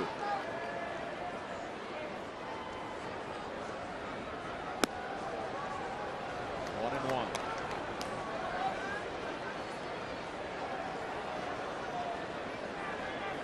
As hard as we've seen Hawksworth throw on a consistent basis, he's sitting right at 95, 97 miles an hour.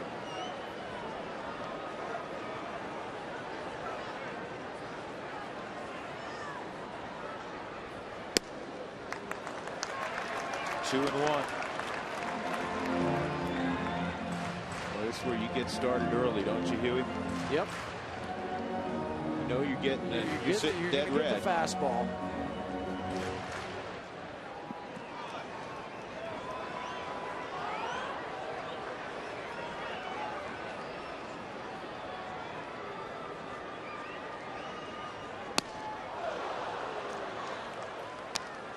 He got started early, just didn't get the baseball. 2 and 2. He's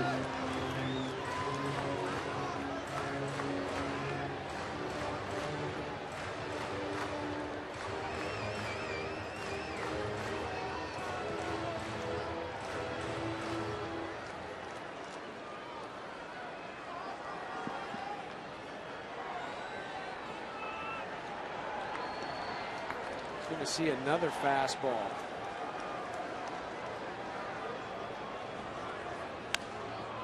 Fouled it off.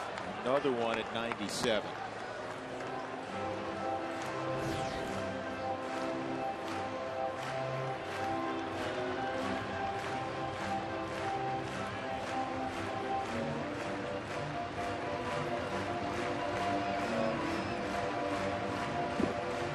I like what Jose is doing, kind of slowing the pace of this whole at bat down just a little bit.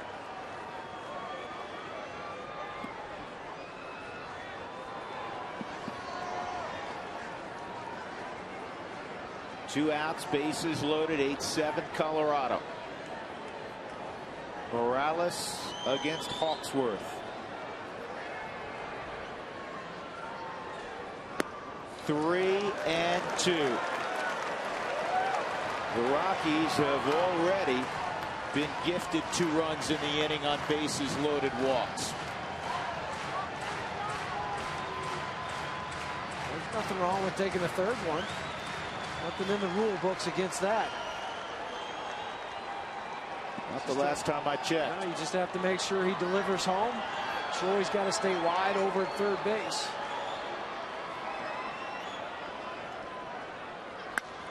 On the ground, sharply hit to a rebound. And that will get the Dodgers to an unfamiliar place, their own dugout.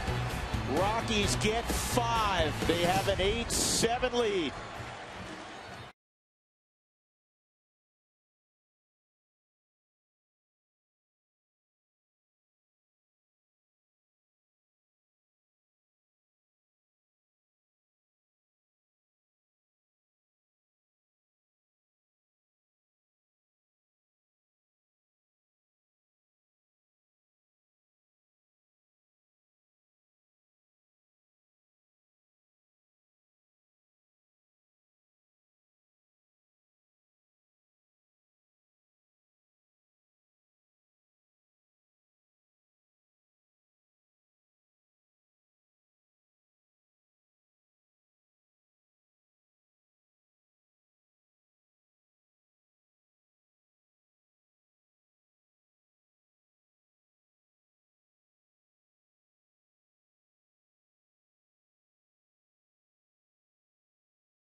8-7. They've trailed by 4 runs twice in this ball game. 4-0 and 7-3. 3 in the 6th, 5 in the recently completed 7th inning. This copyrighted telecast is presented by authority of the Colorado Rockies and may not be reproduced or retransmitted in any form. And the accounts and descriptions of this game may not be disseminated without the express written consent of the Colorado Rockies. Seth Smith's now out there in right field. Eric Young was out there for 1 inning. So Smith is in right, Gonzalez in center, Blackman in left.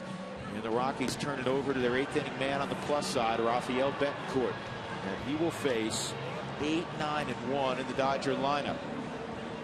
Last outing at San Diego a few days back, 2/3 of an inning, a couple strikeouts.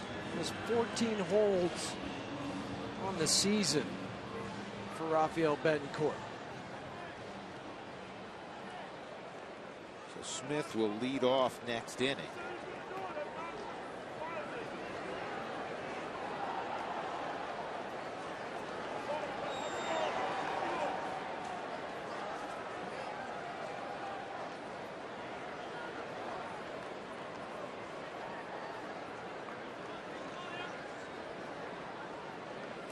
Figure out what the holdup was.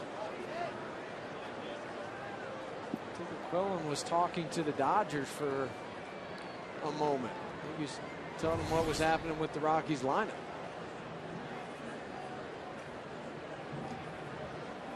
Tony Gwynn Jr. And strike 1 from Betancourt at 93.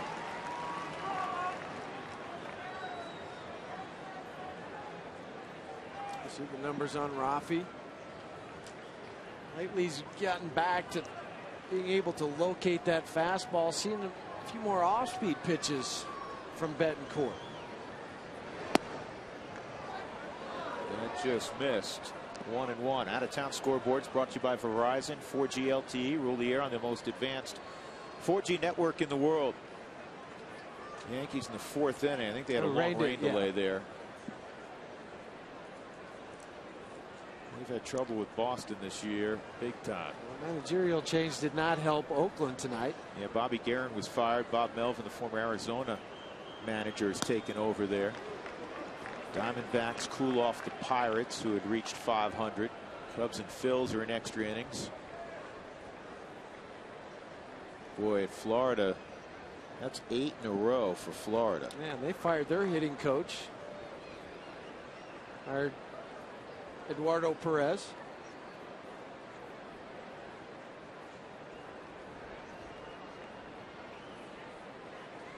Two and 1 on Gwynn.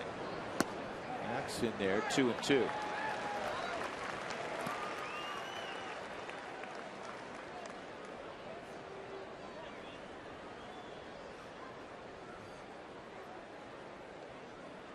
Jamie Carroll's getting loose on the on-deck circle.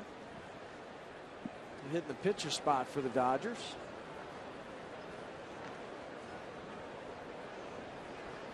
Gotta get this guy because Gwynn runs well. 1-run game. Rockies leading 8-7 in the 8th. Here's the 2-2 from Betancourt. In the air to center field, right at Carlos Gonzalez. 1 down.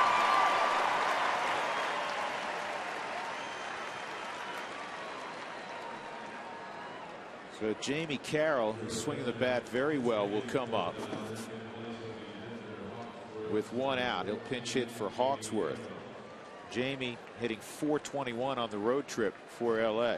Hey, tomorrow, got to get down here. It's Carlos Gonzalez bobblehead all night. Now, and we have one here in the booth. The gates are going to open 2 hours before game time tomorrow. So you better get here early because you got the Carlos Gonzalez bobblehead. You know, and it looks like his swing. It looks like his follow-through. The follow-through, the finish. The foot kind of turned over, that lead foot. So what is first 10,000 folks? Yep, first 10,000. I have a note here from Jason Fleming, who's in charge of these. Make sure you get here early because they are going to go fast, folks. Yep. And gates will open 2 hours That's before the game. Courtesy of Pro Build. And so that's 4:30 tomorrow. 1-1 on Carroll. He's got a .359 average on the road, talking about Jamie Carroll. This kid in Cargo about the bobblehead. He said, how'd it look? Looks good. It does look good. He hasn't seen it yet.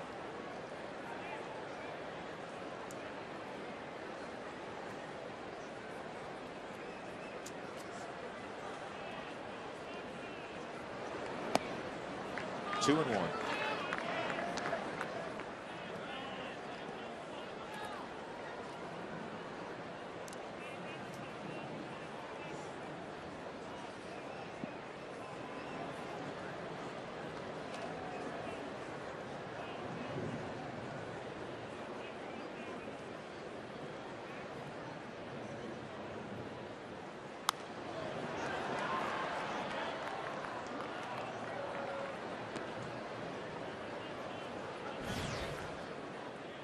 Rafael Betancourt, who recently made his 500th career appearance.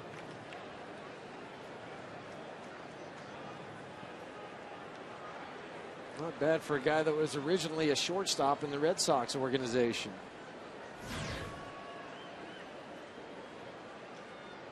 Another one of those guys, Huey, as you know, who has a tremendous work ethic.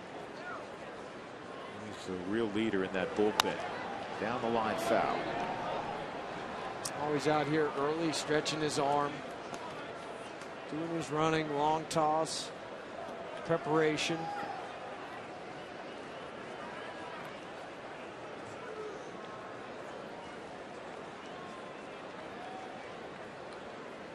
Jamie Carroll choking up on that bat just a little bit more than he normally does with 2 strikes. Just trying to play a little pepper.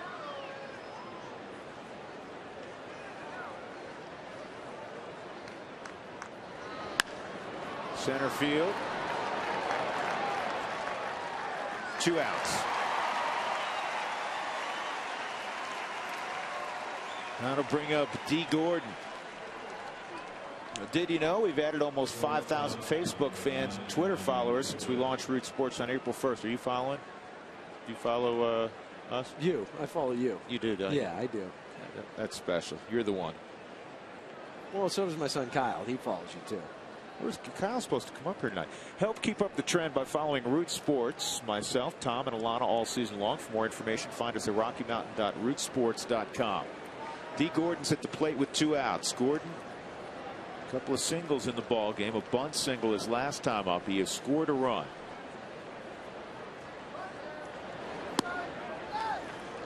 He takes a strike.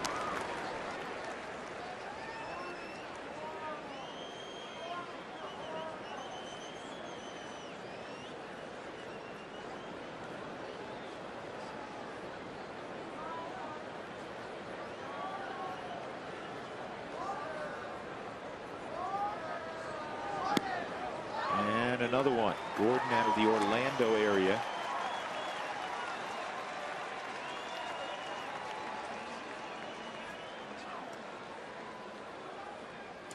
$26,066 in attendance tonight, and they have seen a very entertaining game.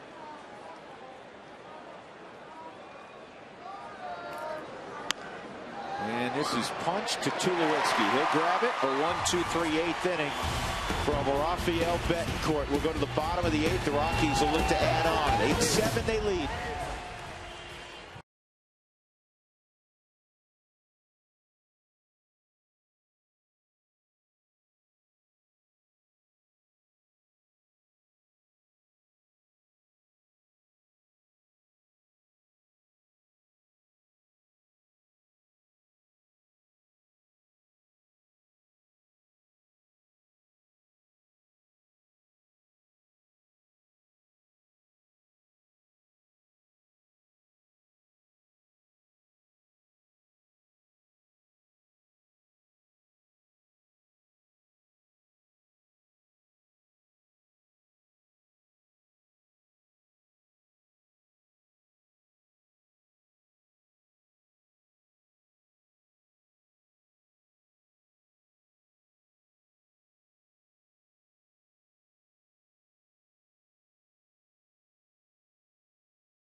Tech Institute in Denver, where you can make the world your workplace. Rockies leading 8-7.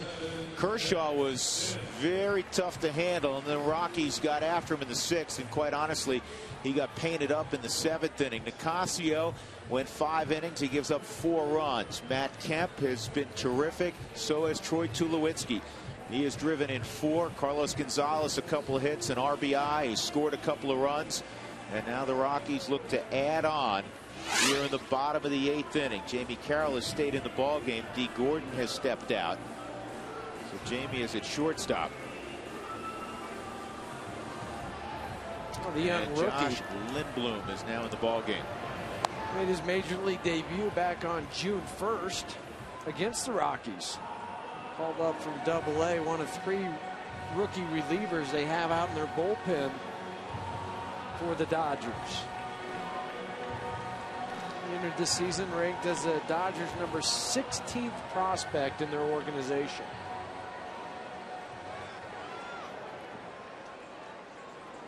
So Seth Smith will lead things off, and then Carlos Gonzalez.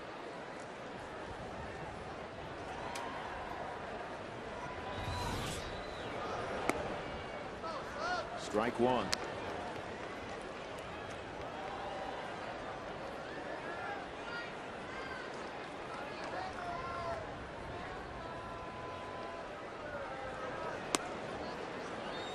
Ball and a strike on Smith. Came into the ball game playing right field last inning for Eric Young. Rockies have used 3 right fielders. Young played it for just an inning. Spilborg's the first 6. And Smitty fouls this off. Smith is 6 for his last 17 at the plate. He's just been really, really steady. No other way to describe it. No, there's not. He's probably one of the most steady hitters on that last road trip. And you know what, Huey? I don't think he's gotten really hot yet. We've seen him where, you know, he goes off. He just, as we say, he's been steady in that, you know, he throws out a couple hits one night. It's 1 hit the next night. Then it's a double and another double. Well, that's why he's hitting 303. And each month he's hit over 300. But we're going to see one of those stretches where over 2 weeks he hits, you know, close to 400 with, you know, 4 home runs, that type of thing. About 12 or 15 RBIs. 2-2. Outside, 3-2. Grew up in Jackson, Mississippi. Went to school at Ole Miss in Oxford. Still makes his offseason home down in Mississippi. He's that guy, too, right now that's hitting the ball all over the place. If it's outside, he'll take it the other way. Or take it up the middle. What a beautiful swing that was. Leadoff knock for Smith. Talk about short and compact. And talk about short and compact. This Ultramo will show it, Drew, how he takes that barrel right to the ball, the long extension follow through, but not an off balance swing at all. When he finished, he still has his balance and his legs underneath him. You see a lot of guys fall or flail after they even get a base hit. It takes them a second or 2 to regather themselves before they take off. He has as good a swing as anybody in the Rockies organization. He really does. It's just a pretty left-handed swing. Watch him day in and day out. Outside on Cargo. It's amazing what a couple of good at-bats will do. You got to imagine Cargo's confidence at a different level than it was 3 hours ago. Well, it's about attitude. It's about swagger when you walk to the plate. It's about confidence. You know, when you're not swinging the bat or you're swinging a lot of bad pitches, you just don't have that same confidence. And that's a pitch that he would have swung at maybe even earlier in this ball game. 3 hours ago. Yeah, and we saw it sometimes in the last road trip with all the strikeouts that he had in the last 4 or 5 games. But lay off that pitch. Get yourself into a better hitter's count. Now he's sitting 2-0. You can look for a pitch in. If it's good, you swing. Like that. That ball's hammered to deep left field. Gwynn's not going to catch it at the very top of the wall. Smith to third will get a stop sign. Cargo to second with a double. That ball was absolutely lathered. What a difference being 2-0 instead of 0-2. now that pretty swing that we talked about from Seth Smith, from a Carlos Gonzalez, hitting the ball where it's pitched. It makes things so much more simple for a hitter when you do that. That ball was away. Instead of trying to hook it, he stays on it and drives it over the head of the left fielder, Tony Gwynn Jr. I mean, this thing was about 1.5 feet from going out on a line like a right-handed pull hitter would do. Last 3 innings, Cargo's come up, single, RBI single, 2 runs scored, and now a double. Nobody out. Chris Nelson at the plate. Chris is 2 for 4. That's fouled off down the right field line. Carlos Gonzalez at second base, safe and secure. New York life. Now with Cargo, his 10th double of the year. Yeah, and with nobody out, the infield, the Dodgers playing in.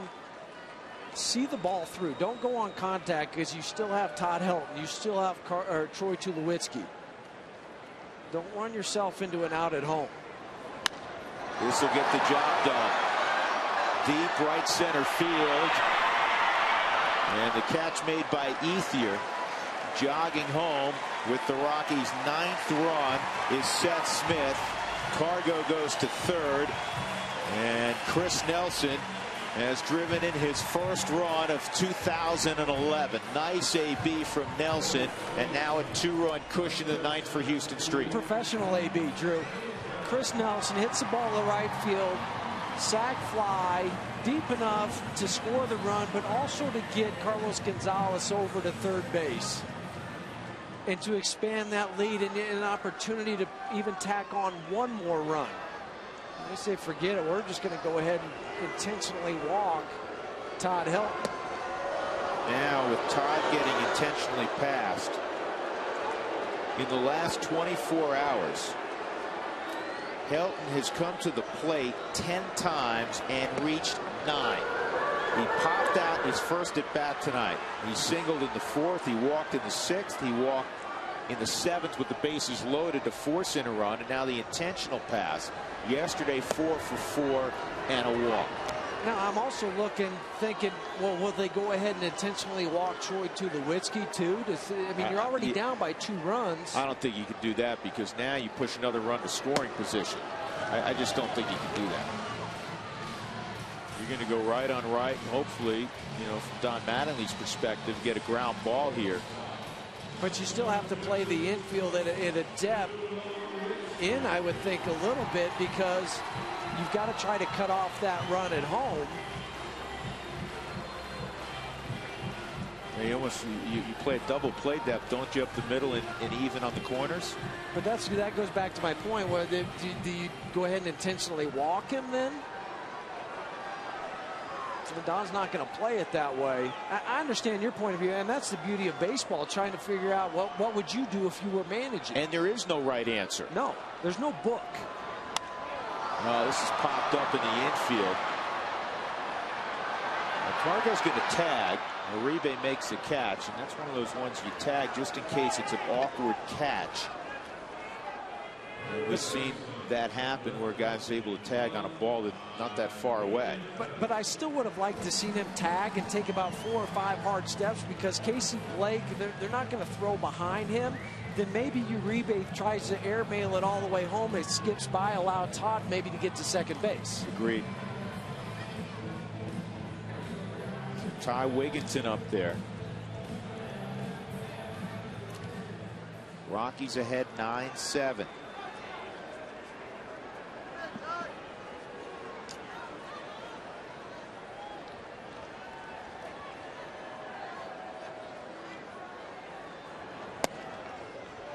Strike on Wigginton.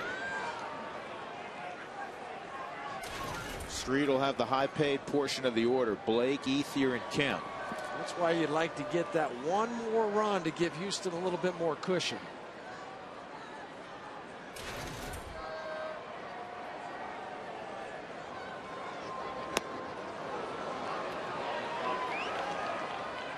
Good slider from Josh Lindblom.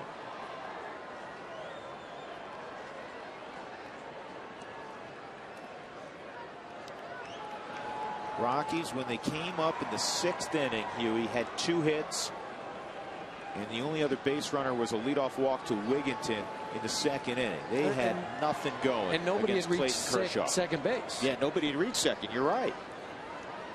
They have 9 runs since then. And this has popped up. The Rockies do tack on a run as Uribe makes the catch. We'll go to the 9th inning. Houston Street looking for 3 outs.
Rapid Rewards Unlimited reward seats and no blackout dates.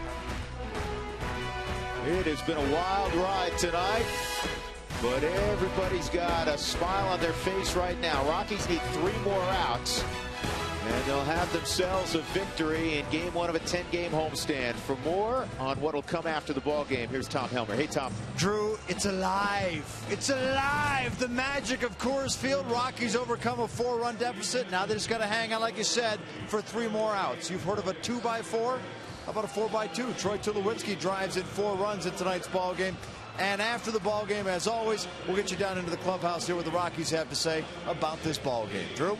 Sounds like a very good plan. Thanks, Tom. We'll talk to you in a few minutes. Johnny Herrera's in defensively at second base for Chris Nelson. And now on the hill for the Rockies, looking for his 18th save, is Houston Street. And his last couple of saves, I mean, he's at the plus fastball, plus movement, plus command. He's looked very good. Oh, actually, his last 3. He's 31 pitches in those 3 appearances, and yesterday in San Diego. That's as good as much movement I've seen on that fastball from Houston in a while.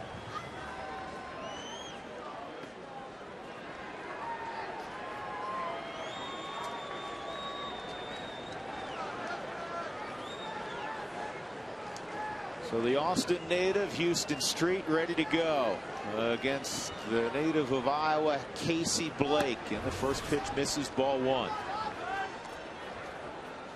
9-7 Colorado, 11 hits for both clubs.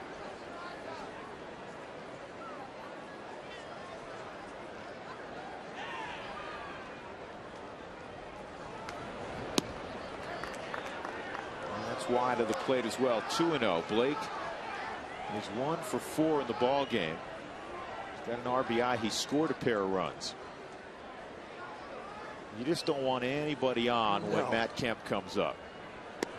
Or Andre Ethier. Or Andre Ethier. You're right.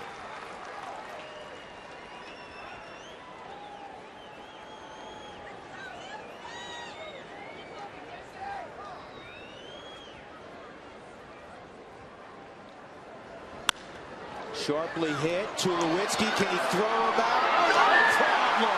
Are you kidding me? How many shortstops make that play? 1. And he just made it. And he just made it. Cut it out. There's nobody in this game that goes to his right making an off-balance throw any better than Troy Tulowitzki. We've seen him go to his right, make the underhand throw where he throws off his other leg, sidearm. This time he makes the jump throw over to first on the money, right to Todd Helton. Way to go. Ty Wigginton was cracking me up before the ball game. He said, it's great playing next to Troy. He goes, I take 2 steps to my left, and I said, wait, I'm stopping. He's going to get it. I'm going to watch him jump throw. Well, but that's where you learn as a third baseman how much range your shortstop has. And he knows after playing with them for this 2-month period and also during spring training, that's all I have to go because he's got the rest of it. 1-1 on Ethier.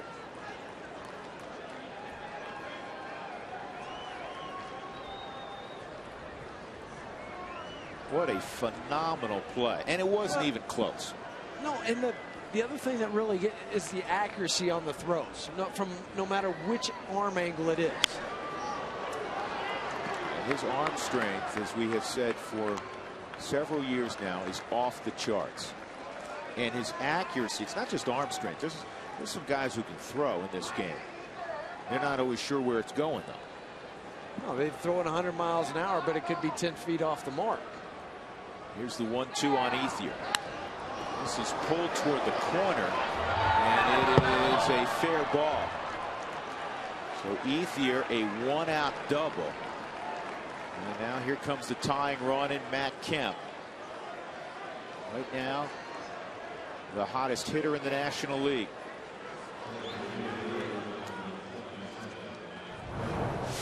Well, you talk about going out and reaching for a ball. That's what Andre Ethier did. Tried to be a sinker down and away from him. Lets the top hand off the bat to get a little bit more extension after he hits the baseball. Right at the base of the wall for Ethier.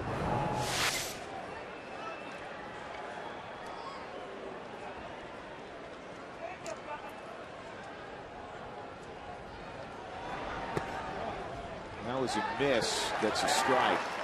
And what I mean by that is Morales set up away. You do not want to go in there with Matt Kemp. And a backup slider. That's what that pitch was at 83 miles an hour. Matt Kemp in his career is 2 for 7 off of Houston Street with 1 home run.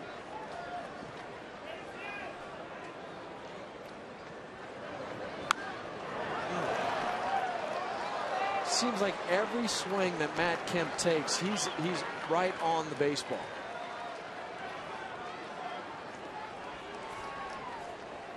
Two-strike count on Kemp.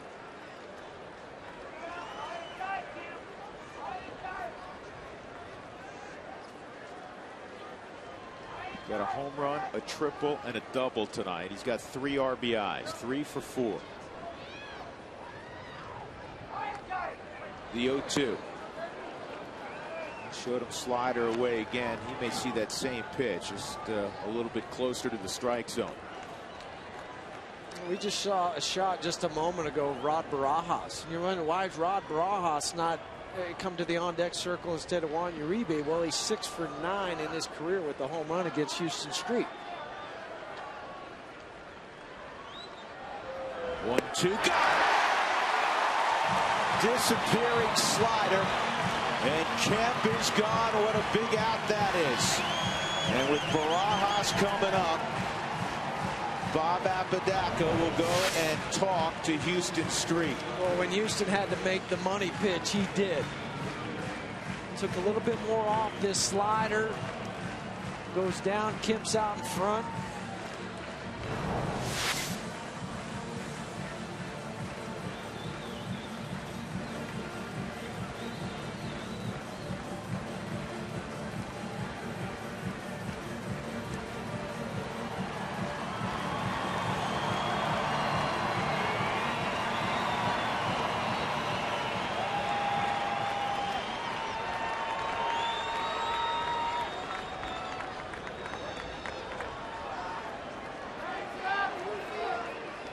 Barajas is thinking one thing here. Look for a ball on the inside third part of the plate to try to pull it. So stay away from him. 2 outs in the 9th, and the slider misses away. Well, that's the good news. 54. That's 2 for 37 with runners in scoring position.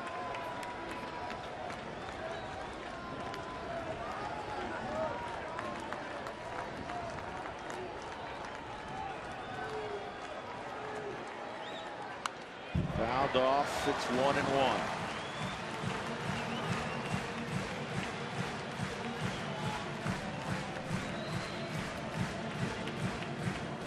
ball game. Only about 25 minutes shy or so of 4 hours, but it has been, especially the last 3, all you can ask for. 9-7 Rockies, 2 outs in the 9th. Here's the 1-1 to Barajas. Swing and missed. It's 1-2.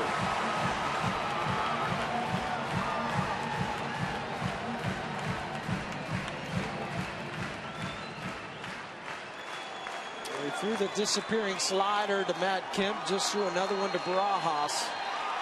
He's going to throw another one right here. Another one right here. But don't overthrow it. Just throw it like you've thrown the last couple.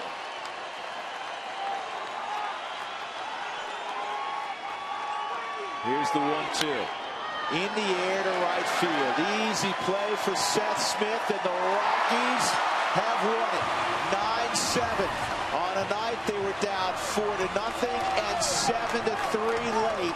They win 9-7. Welcome home, Colorado. And for the first time in 3.5 weeks, the Rockies have won consecutive ball games. The last time, May 16th and 17th. It is the largest deficit they've overcome this year. Tulowitzki in the middle of it, offensively and defensively in the 9th. Tonight's delivery of the game is brought to you by Jimmy John's, America's favorite sandwich delivery guys. How about the 7th inning for the Rockies? Carlos Gonzalez, a bullet single to drive in Charlie Blackmon. A bases loaded walk to Todd Helton. Troy Tulowitzki, a single to right, 2 more runs scored. And then Giambi at the plate. He walks on a 3-2 pitch. Helton walks home with the go-ahead run. The Rockies get 5 in the 7th. Our Jimmy John's delivery of the game. Matt Reynolds gets the win. McDougal takes the loss. Street is 18th save. Stick around. We have a raucous Toyota postgame show to follow.